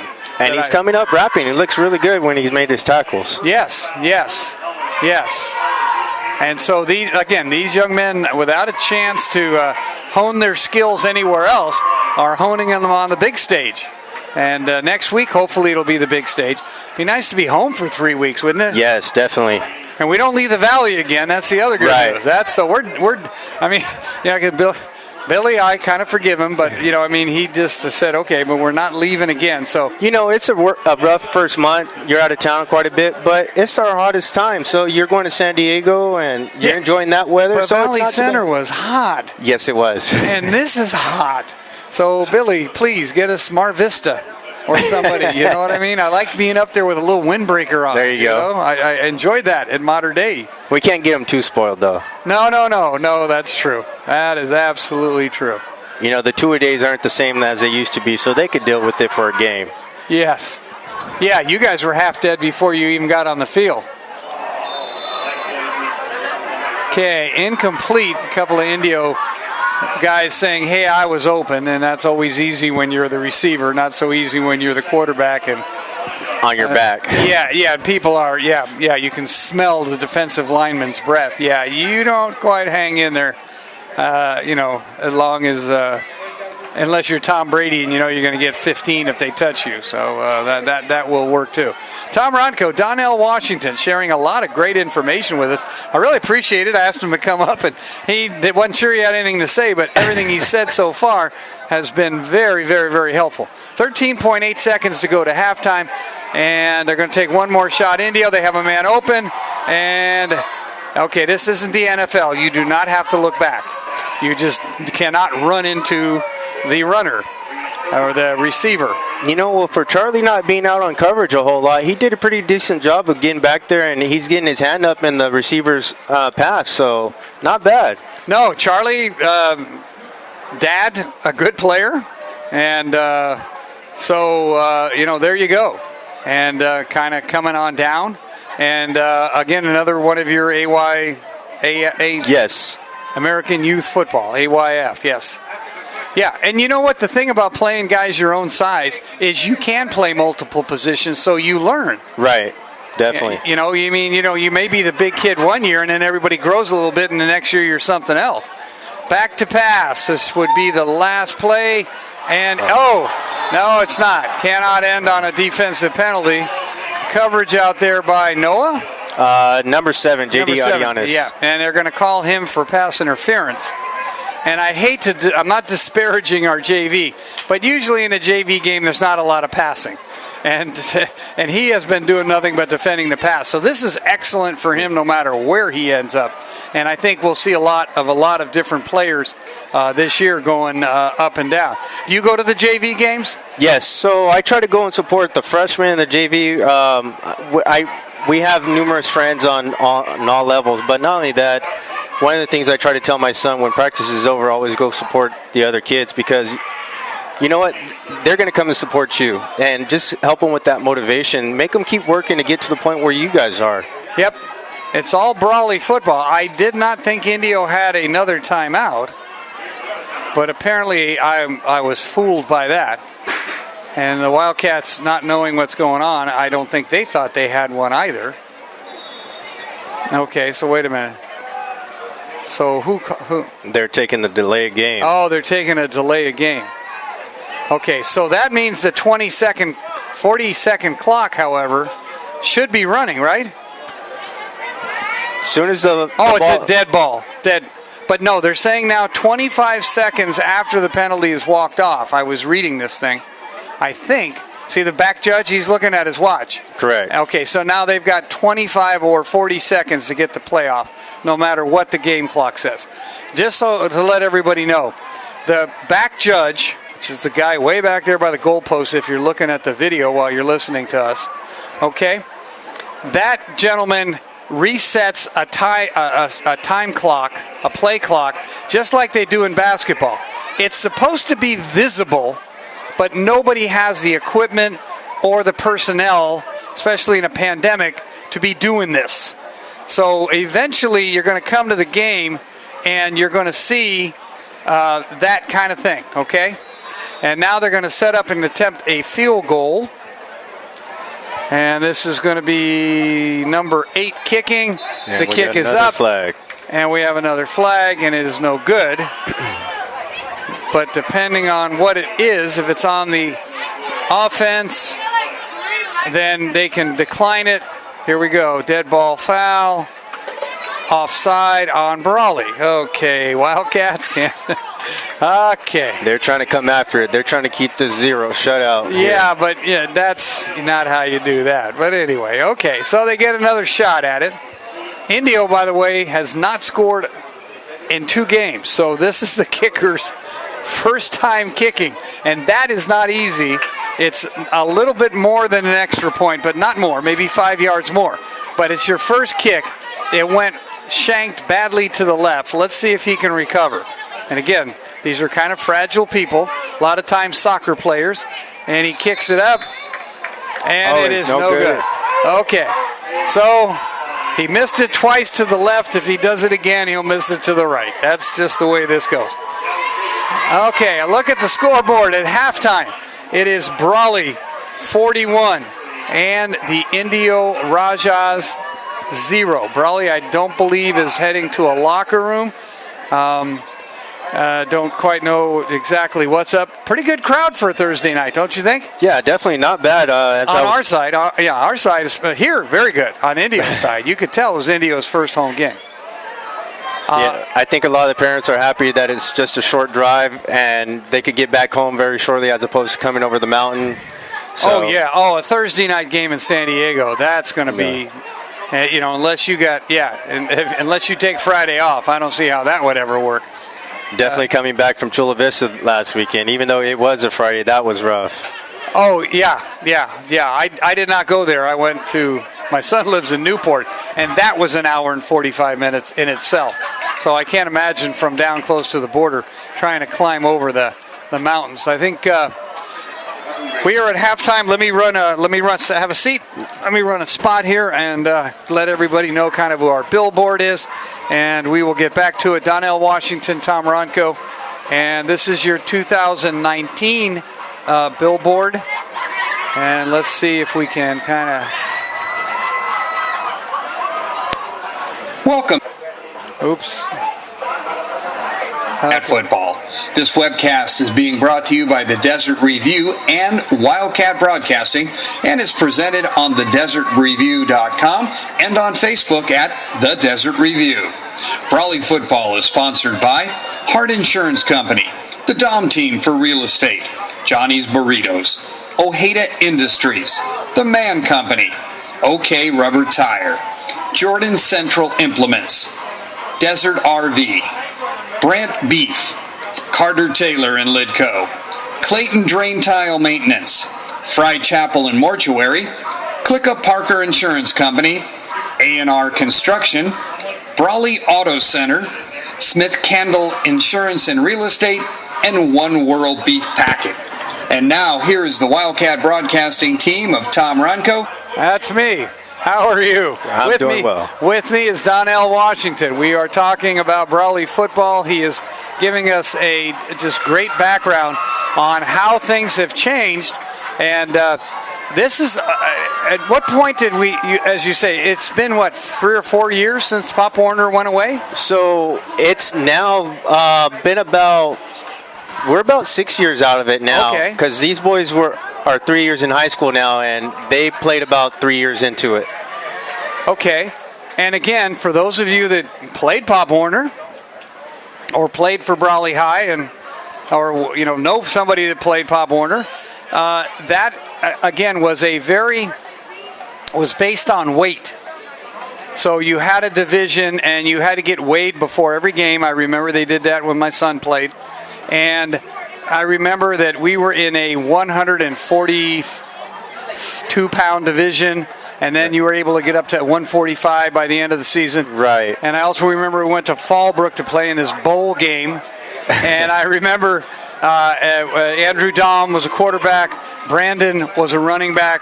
We kept starving poor Brandon because he was all muscle, and it was, you can't lose weight if you don't have any. I mean, he had zero body fat. Right. So we just kind of, poor young man, but greatest attitude you ever wanted.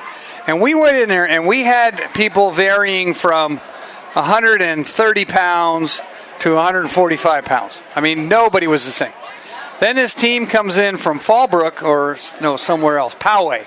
And we find out that Poway takes all of the freshmen who are under 145 pounds and makes them play Pop Warner rather than freshmen unless they're really, really good. So these guys come in and it was 145, 145, 145, 145. Right. I mean, they maxed it out and they maxed out the age. And again, we couldn't use a lot of the guys that blocked for Brandon in high school couldn't play. Right. So now we're getting more of a mix. But on the other hand, you are also now playing against people who are more than, say, 5-6 pounds bigger than you are, right? Correct. So both leagues have their positive and their negatives. I completely understand the whole Pop Warner theory of using weight because you have some kids that are just huge. And, you have someone that's starting now, but they may not have the size, and they're going to get ran over by these guys. But at the same token, as you get older and right before you're going into high school, you have these bigger kids that have never had the opportunity to play, so their skills are years behind other kids their age.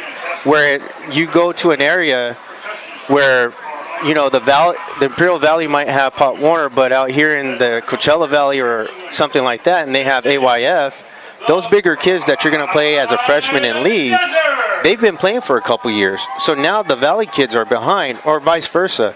So each league has their pros and cons, and you could completely understand the safety issues behind those. But when it comes to just football as a freshman and the high school level, AYF is better preparing those kids, I would say, because they're able to play with the kids of their age group. Okay. Now, let me ask you a question. Carrillo, is he an AYF kid? No, he wasn't playing at the time. Okay. He's just a good athlete. Correct. Okay. His focus was mostly on wrestling around that time. Yeah, youth wrestling. Yeah. And they wrestle all year long. Right. There is no off-season in terms of wrestling. If you have the roster real quick, can you kind of run down some of the kids that are from this? Because, again, this is new to me. Been around Brawley football since forever, it seems like. From the AYF? Yeah, from the AYF. So, it's not a full roster, but from what I have, 32 Mario Cazares, 24 Gilbert Corrales, 55 Julius Diaz, 54 Brody Anders. I don't recall if Dawson played or not. He could have been the year before. Number 3, Noah Gonzalez. Ethan Gutierrez. Chris Hutchins. Charlie Lai. Evangelist Pittman, I believe. Robert Platt. Brian Porras. Brandon Porras. Rhett Smeltzer. He played on, I believe, towards the end, the last year before their 8th grade year, I believe he played. Aiden Torres, Brody Van Diver, Mackay, and then Isaiah didn't play with them at all.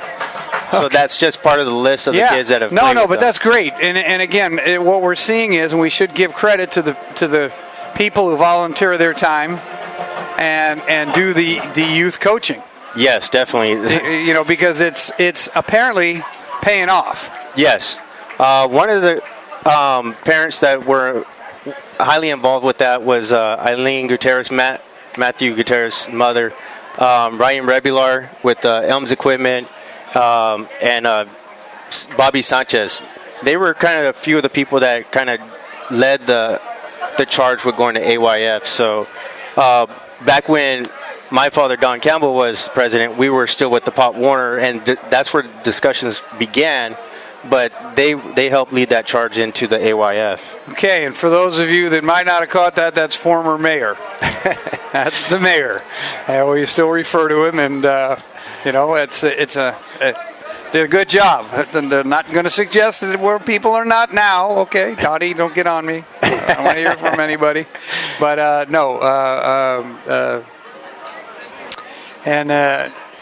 So this is what now.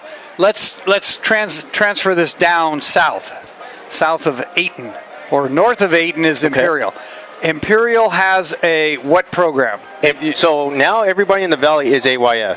Okay. Brawley led the charge, and then Imperial started to follow suit. They asked for direction, and then Mid Valley and El Centro Calexco, and even on to Mexicali and the Zordos.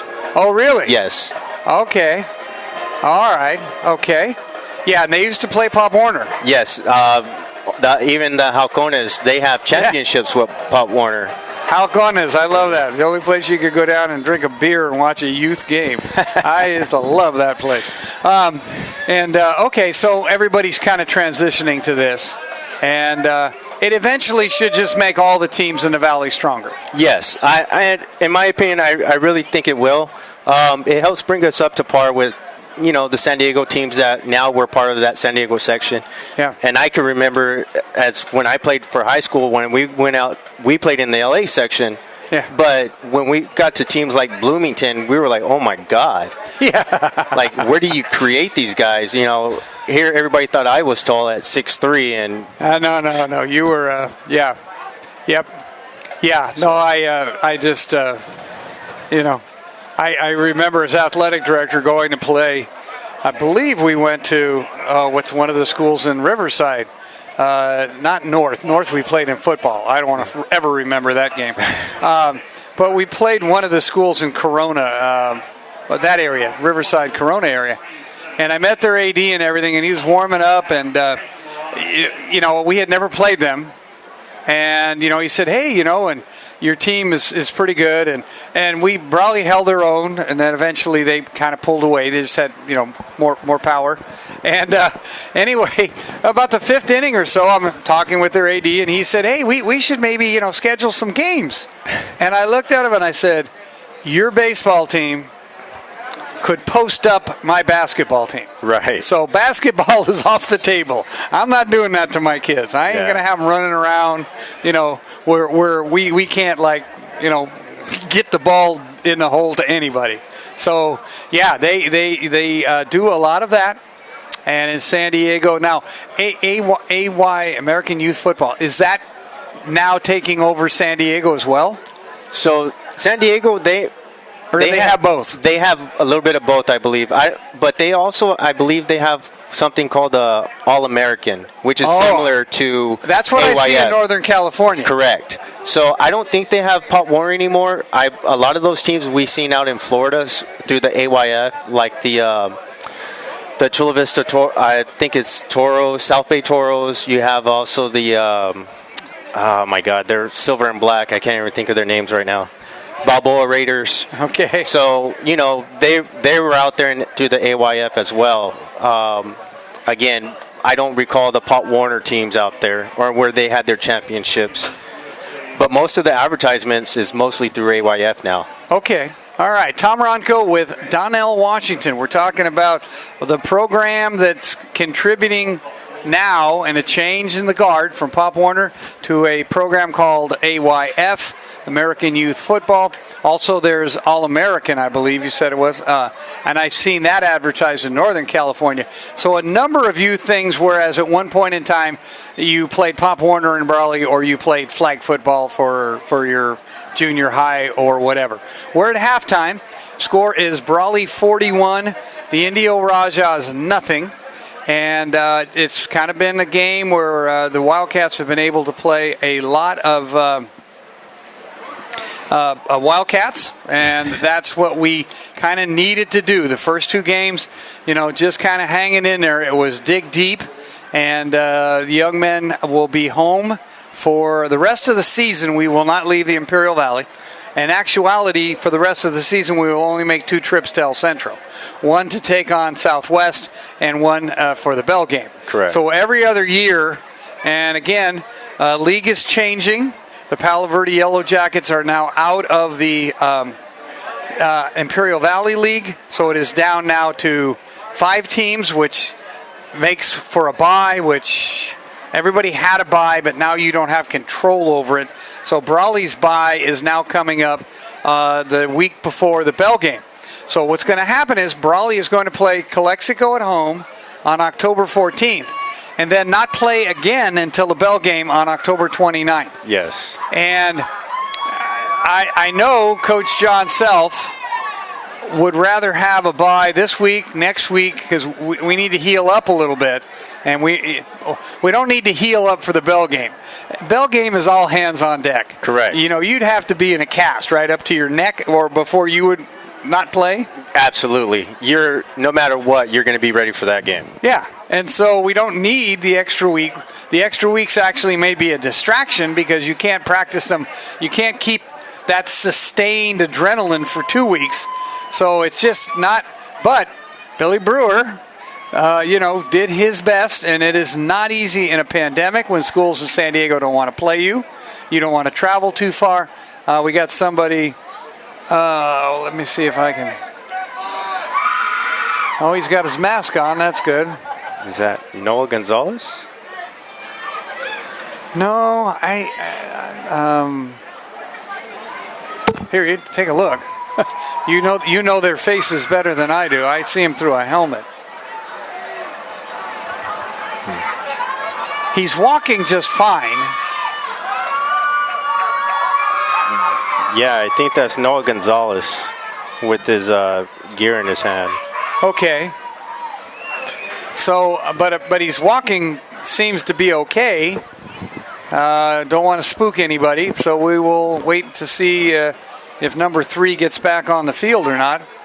Got a couple of minutes here now, this mandatory kind of warm-up type of thing, so that the players, in this kind of heat, I imagine if we were in Wyoming and there was snow on the field, you'd need the 3 minutes. I have always felt it was kind of a non-issue here in the desert, but that's okay. A lot of people do not understand the desert. They say, "Oh, I don't want to live there." Well, understand it first and think about it. Brawley again next week will take on the Cibola Raiders, I believe. Correct? Cibola at home. Yes, Friday tomorrow night, Imperial will host Cibola, and this is interesting, Donnell. When you played, and up till this year, I promise you, they always started around the 8th or 9th of August. They always had at least one game and possibly 2 games on us before we even started. Right. They are not starting till tomorrow night. Which is definitely a change. Yeah, and they're going to play through November 12th when I was an AD, they wanted their season done with playoffs by the first week of November so that kids that played winter sports, wrestling, basketball, soccer, whatever, could get out there and get on with the next season. So they were always in a hurry to get everything done. Their JV teams did not get full complements of games. I remember their JV football could only play 8 games. Their freshmen were allowed like 7 games. Right. They don't give them. They want to get them done and get them on to the next sport. Okay, if you're playing that. So it's going to be interesting tomorrow night because for the first time ever, Coach David Shaw, the new head coach at the Imperial Tigers, former coach up at Calipatria, former Tiger star in 3 sports, he is going to actually have a game advantage over Cibola. Nice. So when they come to Brawley, this is going to be their second game, and it's going to represent our 4th game. So we'll see how that works out. Same thing with Gila Ridge the next week. It will be Gila Ridge's 2nd game, but Brawley's 5th game. Right. So, you know, we always used to say, oh, man, they played more games than we did. Well, we'll find out if that helps us. Exactly. I mean, it's easy to complain about it when you don't have any, like, empirical evidence. But we will see what happens. To add insult to injury, with Brawley leading 41-0 as we open the second half, Tom Runko with Donnell Washington, Indio has to kick off. So, yes, we're going to drop some sponsors on you, so stay tuned. We'll be right back. This webcast is being brought to you by the Desert Review and Wildcat Broadcasting and is presented on thedesertreview.com and on Facebook at The Desert Review. Wildcat football is sponsored by OK Rubber Tire Company, Jordan Central Implements, Desert RV, Brant Beef, Carter Taylor and Lidco, Clayton Drain Tile, and Fry Chapel and Mortuary. And now back to exciting Brawley High Wildcat football. Okay, getting ready for the second half kickoff, and let's see who's deep. Looks like we got Daniel Camilo and Brandon Portis, number 4. Okay, and Brandon, we're going to talk about if you know anything about him here in a second. And here's Camilo. No, don't do that. Run straight and die like a man. Jumping around is how you get hurt. Somebody grabs an ankle, grabs an arm, and you're twisting, and it never ends well. Okay, and again, in this game, we don't want anything to happen to you, but good for him back there. So there's a Brandon Portis and a Brian Portis. Yes, so Brian Portis is the starting center for the Wildcats. And Brandon, he's a freshman that he's more of a receiver type, and I've seen him work out a lot with Matthew Gutierrez and Matthew Moreno. I haven't seen too much game film on him. I do know he has very nice hands when they're warming up, so hopefully that translates to the game. He had a very nice catch over the middle earlier. Yes, and a little bit of jitters. Let one go. Right. Missed one, yeah. So I know he's worked. He puts in the work. He's worked out with the fellas a lot. So I think it'll translate. Hopefully we'll see a little bit more out of him today. Okay, let's see. Dawson Figueroa, I believe, is a quarterback. And promptly loses the football, and Indio has it. So, okay, that is not instilling any confidence in anybody. And Figueroa is going to stay on the field and play defense. So pretty tough your first snap. But again, you would want to concentrate, you would think, a little bit more on that. Right. And this is where we're going to work on it. Yeah. Oh, no. I'd rather he come into this game and drop the first snap than he comes into a game where we might have to, press him into service, and he'll be ready. Right. He'll now remember the first thing going out is he's going to say to himself, don't drop the snap, right? Right. Do not drop. Now, it also could have been he did not have Brian as the center.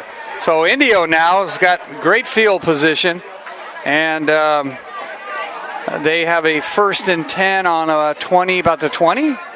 21 maybe. So we got a real young group out there, but they do have Aiden Torres back at safety, so their little safety valve. There goes Dawson. Swings him out of bounds. Yep, Dawson a little bit upset. For Indio now, I think we have a new quarterback. In the first half, it was number 4, and that was Fabian Garcia. Now we have a senior, Hosea Huerta, 5'9", a senior, and I guess is that number? Yeah, it's number 8. They don't list him as a quarterback, but that's number 8, correct? I'm not going crazy. Yeah, that's number 8, and they're lined up in doubles. Okay, and here we go, and he's a wide receiver by trade and gets kind of knocked down out there by number 12 for the Brawley High Wildcats. And number 12 is, there we go, I got him. You're right. Aiden Torres. Aiden Torres. Okay. And he is another junior? Another junior, correct. Yeah. I tell you what, next year we're going to have so many seniors, it's going to be really good. Really, really good. Okay, they're going to give it to 22. That's Moran, trying to get Indio's first touchdown of the season. And he did. And they're in. And they're in.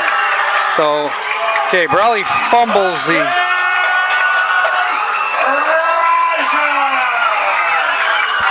Second.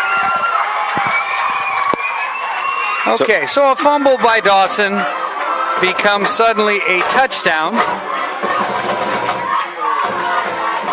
And Indio is going to be on the scoreboard. And I don't know if they're stopping the clock. Yes, they are. So apparently we're not playing a running clock. At least not at this point. So I don't know if they don't know not to stop it or what's going on. But you don't stop it for anything. And Indio kicks the extra point. So it's 41-7. And good feelings on our side of the field, where the press box is for Indio, and deservedly so. But I'm sure there's no anxiety on the other side of the field quite yet. So although John Bishop, yes, and John Self, as you played for John Bishop. I played for Bishop, and Self was my defensive coordinator. Yeah, and neither one of them like to give up points. Not at all. They take it as a personal affront sometimes, right? So back then we used to have film on Saturdays, and we would definitely hear about it at film study. Yeah, I would go in there to do some research and watch the game film, because when you're doing this, you do miss stuff. And I fortunately got some thick skin, because I used to get I've been chewed out by a coach or 2 or 3 or 20, so we know what we're doing. So Brawley's going to reset. They got the opening kickoff, promptly fumbled it. Now we'll see. Still Camilo back? No. Yes, you got Camilo, but now you got Isaiah back there as well. Looks like you have the starting group out or not completely. You have Aiden Torres, Chris Camilo, Matthew Gutierrez is up back. Dawson's on the other side. So Gutierrez is playing a fair share. Yes. Looks right now he's in the spot for Damian Abarca as an up back. Yep. And here we go. Here's Isaiah. Isaiah's going to take off the other way. He's going to bounce back. He's going to be on his feet. And Isaiah may take it to the house. He's got one guy to beat, and he can't get around him. Stiff arms him. And finally, the guy brings him down. And that's a gutsy little kicker, I'll tell you what. Most kickers would have just kind of done the old matador. Yes. Oh, I missed him. And we got a flag back at the 29-yard line. Okay, so we're going to see this coming on back. And generally, a flag in that area on a return is not good news for the returning team. And oh, no. They're not moving back at all. So no, they're taking it. They're going first down. So somebody picked up the laundry. Wow. Well, that referee's not going to be too happy because he has to go all the way back and get his flag. No, it's not there. Didn't he pick it up? No, it's still there on the 29-yard line. Oh, you know what? It might have fell out of his pocket. He probably doesn't even know it's missing. Okay. Well, so keep the Brawley clock with it. Brawley with a great return. And the ball is currently, where are we at? The 20, the 30, 20. The 26. 26.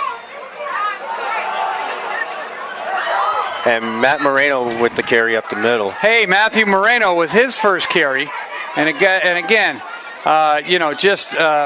Good lineage. Got the Anayas on one side. Yes, he got does. the Morenos on the other. And the Anayas, not as flashy a name in football as the Morenos, but they do the heavy lifting. They were in the trenches. They are the trench people. Okay? And so, good DNA on both sides. Good wrestlers on both sides. It's just, tell you what, I don't know if it's genetic engineering or what, but it works. It works. Dawson Figueroa now, a little calmer than the first time, and gives it to Matthew Moreno, who does the Moreno spin move. I noticed he learned that at home, right? The minute you hit somebody, you spin. Try to spin out of it. Try to spin. Hit and spin. Good thing is he had both hands on the ball, so he's protecting it. Yeah.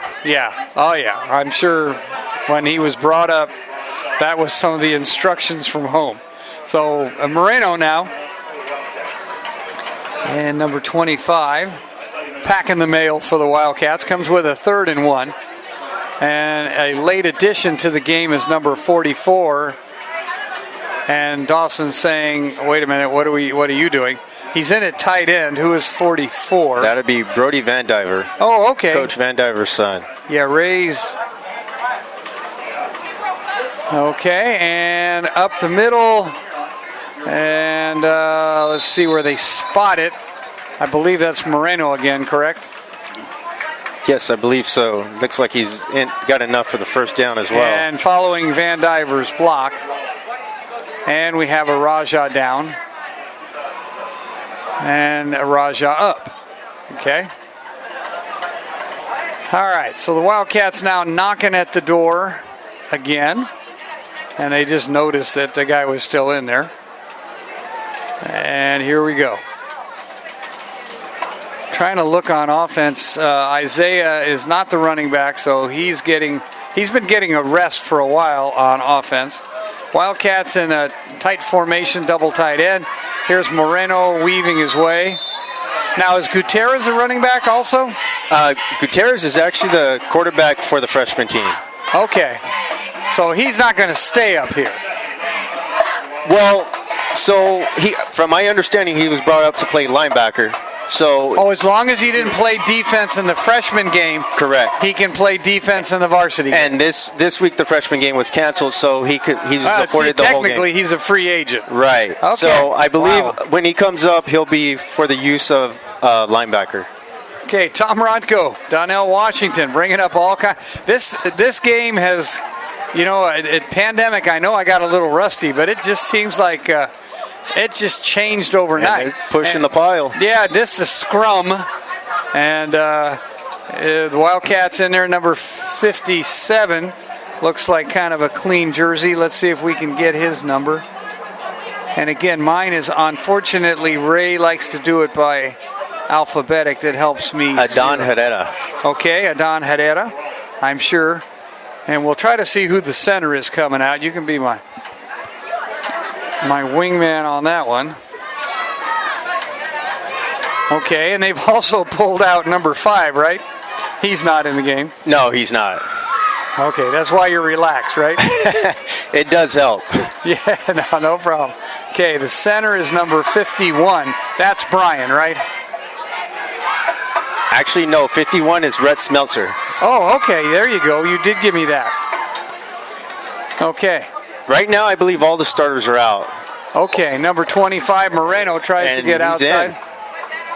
In for the touchdown, Matt Moreno. Okay, so Moreno on a 5-yard run. And the Wildcats will extend the lead. And we'll see if Haro, who let me down just before halftime, no, not really. It's hard to get out there and keep concentrating, you know what I mean? I mean, either you don't kick enough or you kick too much. That doesn't seem to be the right recipe. And the starters had to strap it back up. They weren't ready. Okay, yeah, the special teams. Yeah, you can't mess around with that. Haro's kick is up, and it is good. So here we go. All right. Let's take a quick little break here and pay the bills. We'll be back. This webcast is being brought to you by the Desert Review and Wildcat Broadcasting and is presented on thedesertreview.com and on Facebook at The Desert Review. Brawley Football is sponsored by Hart Insurance Company, the Dom Team for Real Estate, Johnny's Burritos in El Centro, Brawley and Imperial, Ojeda Industries, and the Man Company. All right, welcome back to Ed White Stadium on the campus of Indio High School. Thursday night football. I don't think there's such a movie as coming down on the airplane. They had Friday Night Lights, and I thought, nah, not this week. The lights will be dim tomorrow night. However, and I'm sure the coaches will be in Imperial to watch Imperial Cibola. Definitely. To get a little bit of a look-see at both teams. See what David Shaw has in store for the Wildcats a little later down the season. They will come to Brawley. And David lived in Brawley for a long time. His boys played Brawley Pop Warner, I guess, back then. Actually, they played both. They played with us when we were Pop Warner. And, well, by the time AYF came, they were in Imperial. He moved but yes, back. they played both programs. Yes. And Brawley's lost in certain. Okay, Indio now with a Hotto with another Poochie, and they're going to let it go out of bounds, so it'll be at the 35-yard line. And again, lots of bodies out there. Let's see if we. I don't see Noah. Do you? I think you might have nailed that one. No, I don't. I'm looking for number.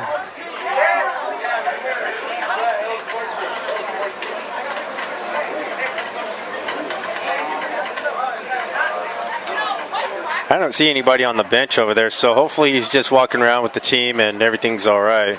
Yeah.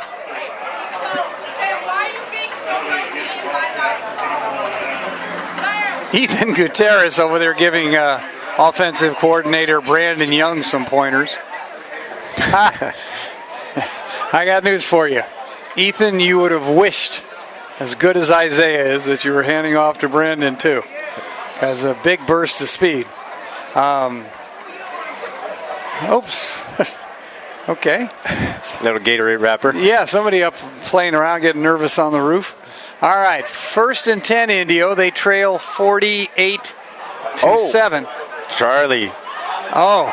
Charlie misses the sack.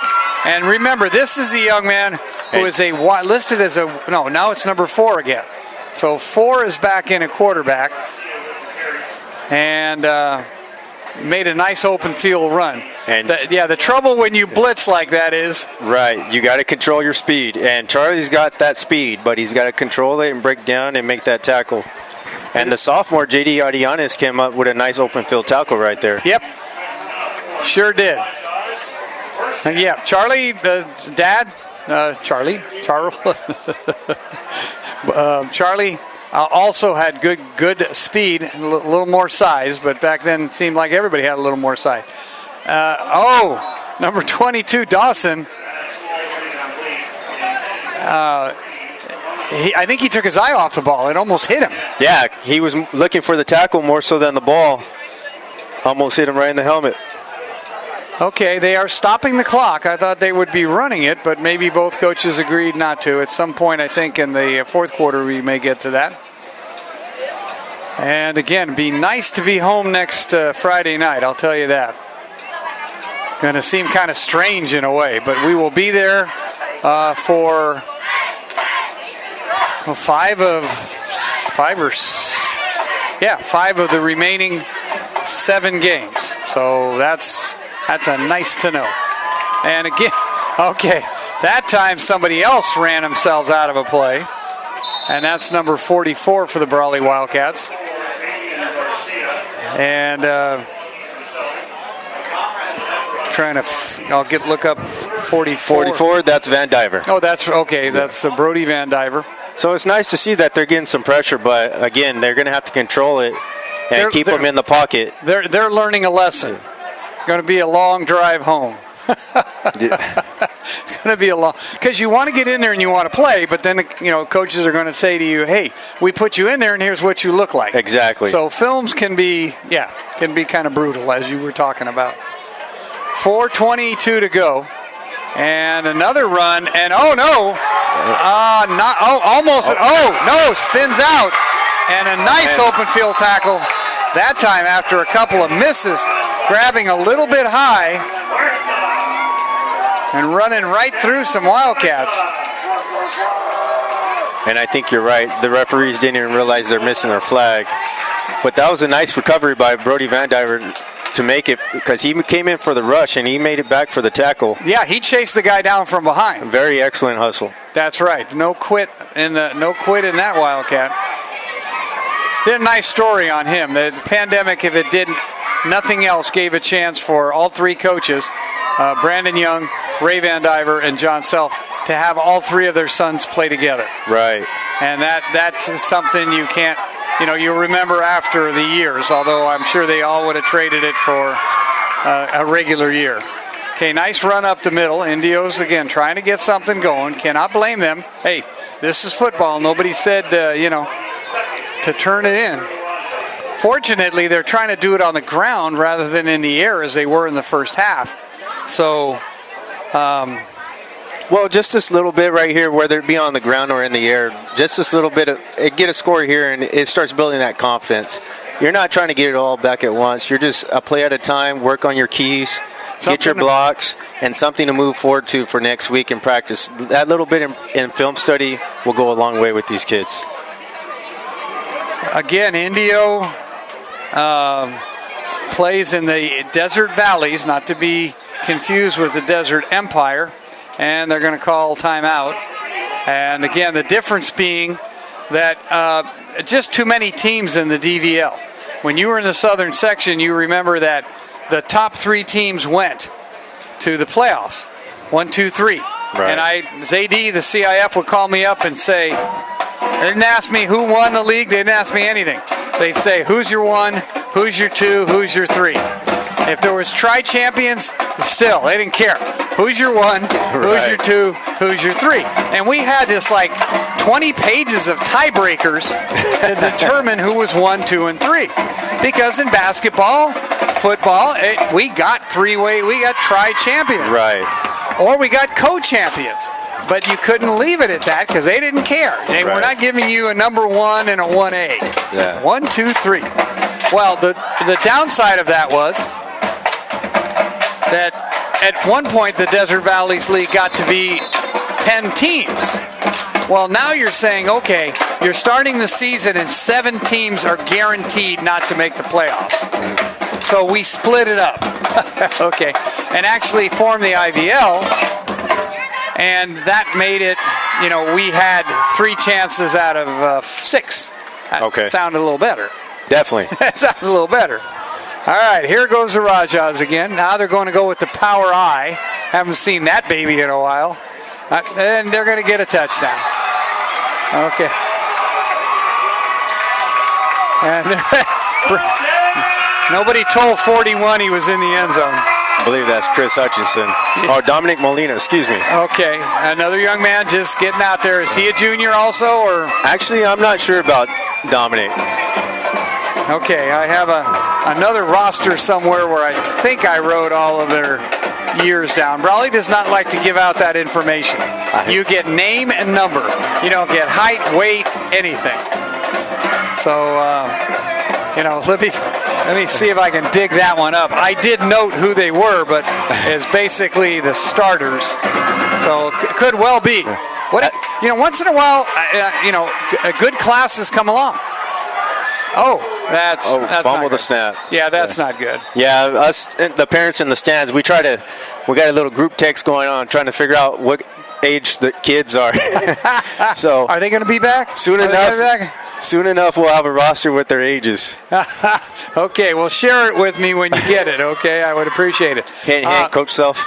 Yeah, well, it's back to John. It's back to Coach Bishop. Yeah. And again, one of the best coaches. I will put his record and his resume up against anybody. I don't care who you are.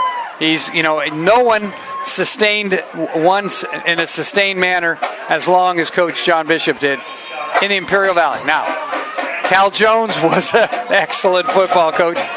Did he coach 20-something years in the Valley? No. So that's a difference. I'm not saying he is the best coach but consistency was what he bred and what is still going on now. In 1995 football team, I remember had something like 37 seniors. Oh, wow. Okay?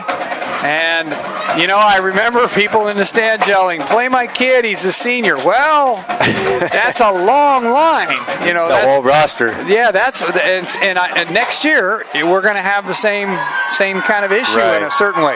Although these young men seem to be kind of coming in and out, playing different positions. Again, probably from youth football where you just had the next man up, right? Right. A lot of them had to learn multiple positions, and we wanted them to always be prepared because what we were playing them in youth, Coach Self may not have seen that in them. So we always told them, you have to be open-minded, and once you get to high school, it's, "Coach, where do you want me?" Not, "This is where I play." Yeah. Now you can tell there were a few new bodies out there because some people stop, and you never stop. You never stop. You just find somebody and you keep running, and the first time you see another color, which should be pretty easy tonight, right? Even for me, my age, you just hit them and keep moving. Or you keep hitting them until they move. And I didn't see a fair catch signal, so no, he just didn't know. It was a short guy, and he just goes, "Do I run? What do I do?" Kind of just gave himself up. Yeah, but everybody else kind of stopped because they didn't see him going in any direction. Part of it is you look back to see where you got to block, right? You want to block your guy away from where the ball's going. But when the guy's standing there holding the ball, that's a tough decision. Tom Rodko, Donnell, Washington. We're coming to you with the Brawley Wildcats up 48-14 now. 13. Oh, excuse me, 13. That's right. It was a big pile up there. 48-13. And that's Moreno, right? Yes, Moreno. Yeah. Now is it my imagination, or is he running with a little bit more authority? He looks really good running. He had to step over someone, but he kept his head downfield, and he was looking for that next move before he got tripped up. Very, very good run inside. Okay. But, I mean, you can tell he's had a series now, right? And right. He's not intimidated. The jitters are out. Not that no, I shouldn't say intimidated. The jitters are out. You caught it correctly. No. Moreno's intimidated. No. Nope. Nice pitch back. And trying to get number 7 around the corner. Looks like he may have gotten enough for the first down. J.D. Adianis on the carry. Yep. J.D., one of the new guys. All right, there he is. J.D., okay. All right. And he is a sophomore. Sophomore. Okay. So, did he... Oh, he couldn't play with this other group. Sometimes kids get to school earlier, like my daughter, at 4 instead of 5, and then they are always like a year behind. She couldn't drive till she was a senior. Oh, right, due to age. Yeah, and that was not a good year. But anyway, all her friends were driving as sophomores, so that was not good. But anyway, apparently she's got over it and moved on. But so some of these young men could be like a sophomore, but actually did play with the juniors. But probably not, right? No, actually none of them, I believe, did that. But a lot of them, due to COVID, were working out with each other. Yeah. We had different little sessions where they were separate, but one of the older kids would stay behind and try to teach them some drills, just kind of on our own, just so that they wouldn't fall behind. There's a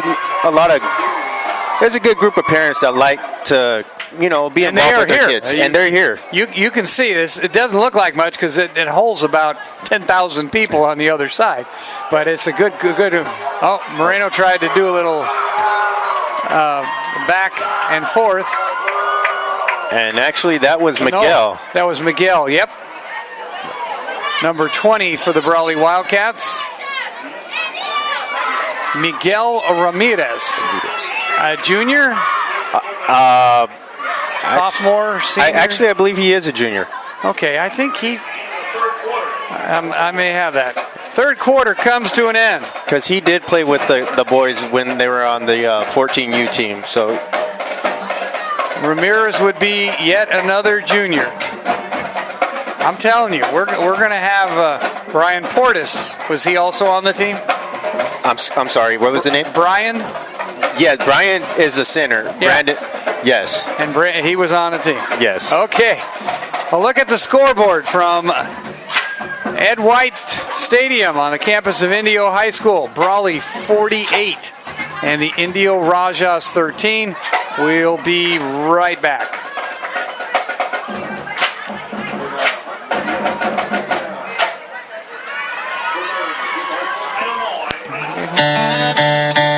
Got that new home edition and you're keeping it covered. Brad, I can help with coverages. Man-to-man coverage, zone coverage, combo coverage. I don't know, Peyton. I was thinking the types of coverages that your nationwide agent offers. Oh, like home, auto, business, life, farm, boat, your tour bus. Products availability varies by state, agent, and other factors. Nationwide Mutual Insurance Company, Columbus, Ohio. For all your many sides, there's Nationwide. Call Hart Insurance Center, 898 Main Street, Brawley, or in the Prince Plaza, 1503 North Imperial Avenue, El Centro. Since 1945, we have a heart for personal service. Welcome back to Indio High School. Brawley up 48-13. I want to thank Donnell Washington for coming by and just filling this with, just blowing this broadcast, webcast up. Got to remember I'm not on radio anymore. I don't know how many years that place has got to be closed, but it's old dog, new tricks. Oh, man. And thank you so much for stopping by. By the way, he's not done for the night. He's got to get over there and get the burritos and everything else organized. So this is a great group of parents, all of them, and it's just great support. And hope you can come on out and support these kids. They have been on the road, and a good home crowd would really, really, really, I think, lift their spirits up next week. Definitely. Yeah, Donnell, thank you. We'll have you back. Thank you for having me. Oh, no problem. Here we go. All right. We're in the fourth quarter. Should be a running clock at some point in time because they don't like the things to just pull it up. They don't like the teams to run up the score. At least not in San Diego. Competitive equity. I don't know about the southern section. Used to be every man for themselves. And the Wildcats will now punt, and the punter is number 12. And the ball's bouncing around. And remember, Tanner Carranza, who's been doing an excellent job of punting for the Brawley High Wildcats, is out tonight due to COVID protocol. Not COVID, okay, and that's Aiden Torres. And Torres does a very nice job. So the Wildcats apparently have a little more depth at a couple of key positions. In the past, when the punter's gone down for whatever reason, it's not worked out well, but that was a nice punt by Torres. And the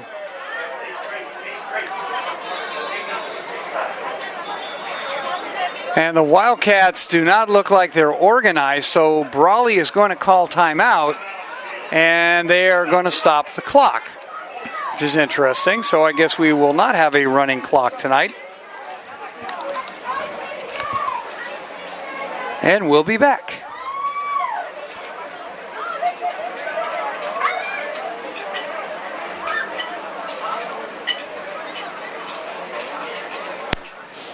This portion of Wildcat Football is brought to you by Clicka Parker Insurance Brokers, located at 350 G Street in Brawley. Stop by and talk with Jeff or Holly, or give them a call at 760-344-0600. That's Clicka Parker Insurance Brokers. Go Wildcats from Clicka Parker Insurance.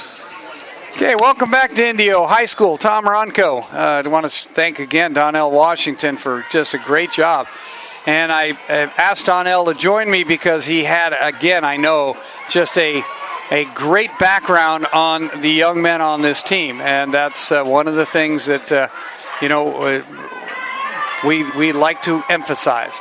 Okay, Indio now just going to kind of try to get back and get a touchdown. And again, good pressure, but the Wildcats are dropping back. They're doing what they can. Indio's still trying to go with it. The referee's going to come out, and there's going to be a hold. That's how he escaped the rush. So again, slows the clock down. Lots and lots of penalty yards, but we will see what happens next.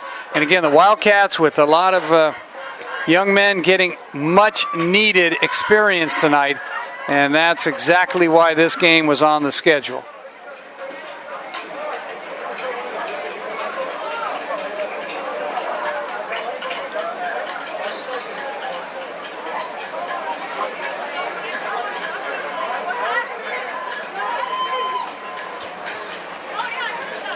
Okay, here we go now. 1st and 20. And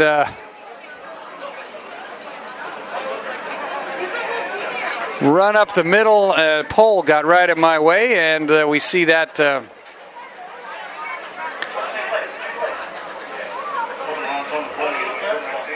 Okay, and that's going to not get more than a couple, which is fine.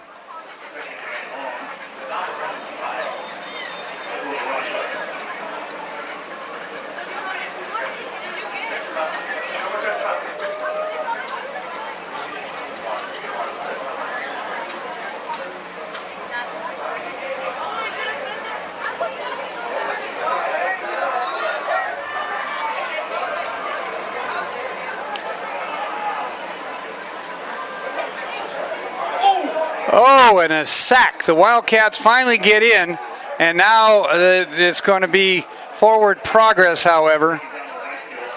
And they are going to, it always gets kind of pushed back a little bit.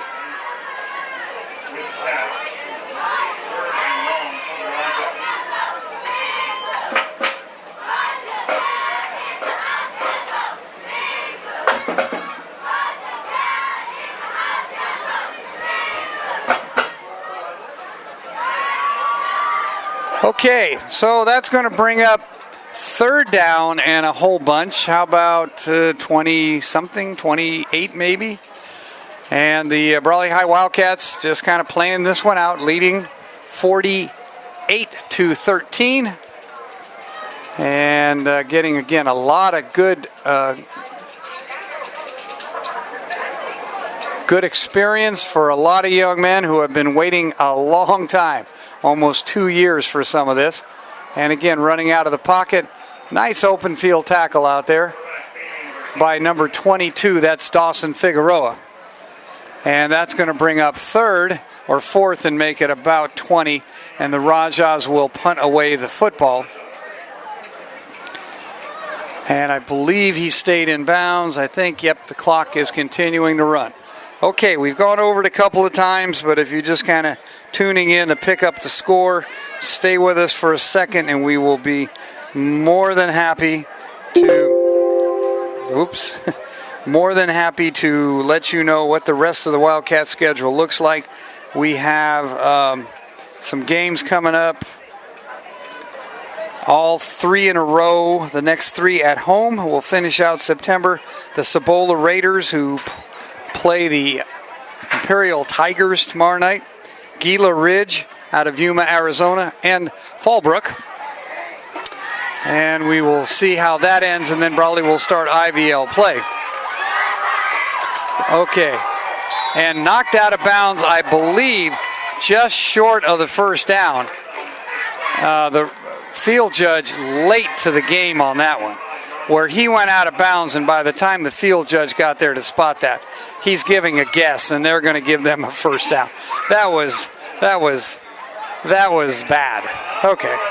I mean, I know Brawley's winning, but you got to have some kind of an integrity, and we played this on Thursday because you want to get the best officials you can, and that just not good. Okay. You saw it. There was a time when my partner Slim Shady and I had to fill you in on all that, but you saw it just like I did. And again, Brawley protecting a lead that's pretty insurmountable. So we'll just, unfortunately, the runner went out of bounds and got a new quarterback now. I believe they've been switching people around. No, it's number 4 is back in there. And they've got everybody in the formation, so they're going to try, and he's going to do a straight run. It's kind of a shotgun run, and he dances around, got some pretty decent moves. Run out of bounds over there by number 10 for the Brawley High Wildcats.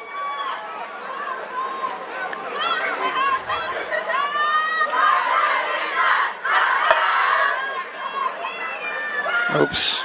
Trying to. 10 is David Camacho. So Camacho runs them out of bounds. Thought I had not said that name, so I wanted to make double sure on that. Camacho over here on the camera side of the field. We are, of course, in the press box. At number 51 is Schmelzer. 44 is, I believe, okay, we got a man. They're going to fake it and run the quarterback again up the middle. And Brawley's got to kind of wrap up a little bit better down there, but they're learning. Okay, Brody Van Diber up there, one of them in on the tackle. Also number 25 for the Brawley High Wildcats, that's Matthew Moreno.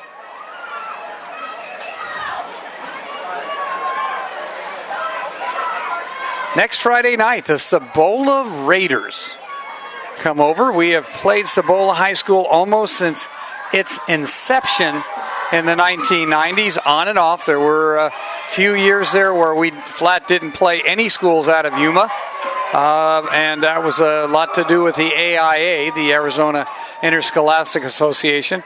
But now things are back, and all the Valley teams playing some of the Yuma schools, and a pass out there defended by number 21 for the Brawley High Wildcats. Or I didn't get that right. 31, Chris Camilo. So I'm not spotting a 21 on the roster. And as we were talking about at halftime, remember that this year they are not coming in with a lot of experience behind them. It will be only Cibola's second game. Their first is tomorrow night in Imperial. And for Gila Ridge, they will be coming in with just a couple of games under their belts. And the Wildcats will be in their fifth game. So we'll see if all that works out. No. Nice block. Nice run. Flag came out really, really early. Number of things going on around the line that would lead me to believe that the official threw a flag. Kind of a pancake block on Brody Van Diver, I don't think is what it's going to be. Oh no, they're going to call a chop on Brawley. All right. Okay. I think what happened is one of the linemen fell and might have taken the legs out of an offensive lineman. I know Brawley doesn't teach that or coach that. Coach John Self looking a little incredulous across the way at the call, but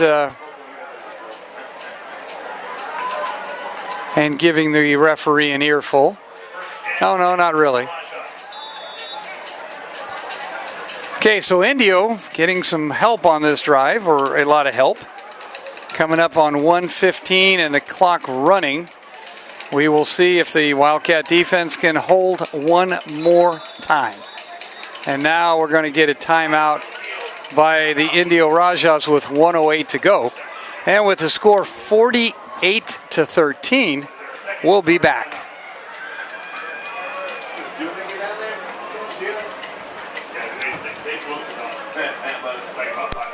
Brownie's Diner in Brawley and the Town Pump Restaurant in Westmoreland are proud sponsors of Wildcat football. Brownie's is open daily from 5 a.m. to 3 p.m., serving delicious American and Mexican food, while the Town Pump serves the best steaks and seafood in the North End from 4:30 p.m. to 9:30 p.m. Tuesday through Sunday. Go Wildcats from Brownie's and the Town Pump. Okay, let me correct a lot of things on that. That is from 2019, pre-pandemic.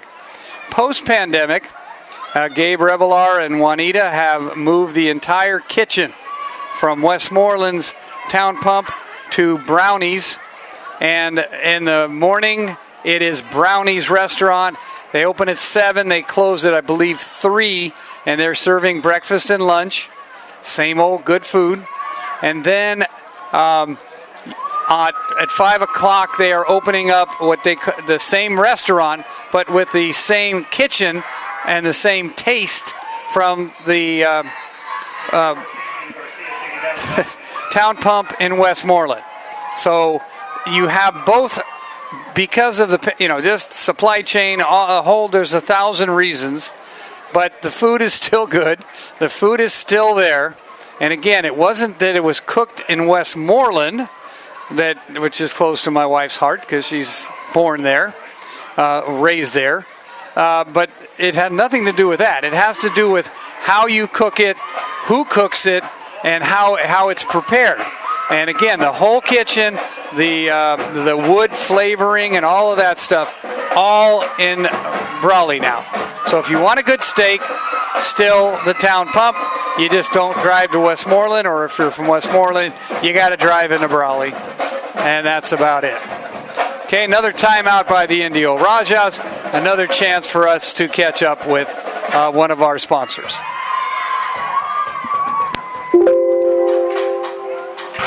Whether you're buying, selling, or renting a home, or for all your agricultural real estate needs, call on the Dom team, your experienced hometown agents who have served the Imperial Valley since 2002.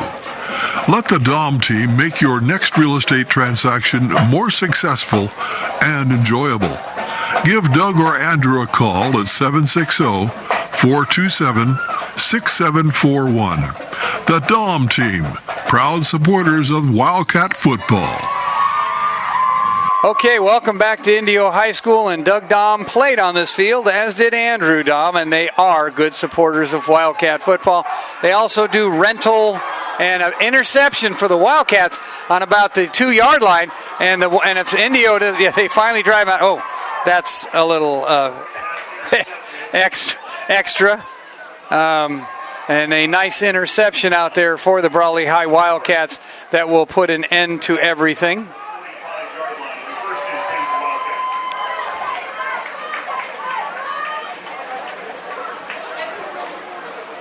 Sitting back there playing center field was Aiden Torres, A-I-D-I-N, and nice INC in return. And that should be the Rajahs are starting to line up. The Wildcats are lining up. And that will be it. Okay. We'd like to thank you for following our webcast. Tom Ronco, I'd like to thank my guest host, co-host, Donnell Washington. Again, I hope you were able to hang with us. Tons of information about the Wildcats. And we will move on to next Friday night when the Wildcats host the Cibola Raiders. We will run our sponsors by you one more time, so hang on for just one moment. Welcome.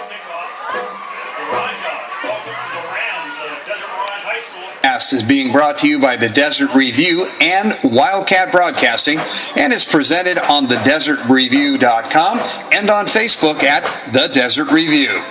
Brawley football is sponsored by Hart Insurance Company, the Dom Team for Real Estate, Johnny's Burritos, Ojeda Industries, The Man Company, OK Rubber Tire, Jordan Central Implements, Desert RV, Brant Beef, Carter Taylor and Lidco, Clayton Drain Tile Maintenance, Fry Chapel and Mortuary, ClickUp Parker Insurance Company, A&R Construction, Brawley Auto Center, Smith Candle Insurance and Real Estate, and One World Beef Packing. And now... Okay, that'll do it. That's our sponsors. That's the ball game. A final look at the scoreboard. The Brawley High Wildcats 48, the Indio Rajahs 13. Wildcats improved to 1-2 on the season. And again, looking at 7 games in the Imperial Valley, 5 of them in Brawley. And we hope you will join us or be there in person or both. Until then, until next Friday night, this is Tom Ronco saying good night.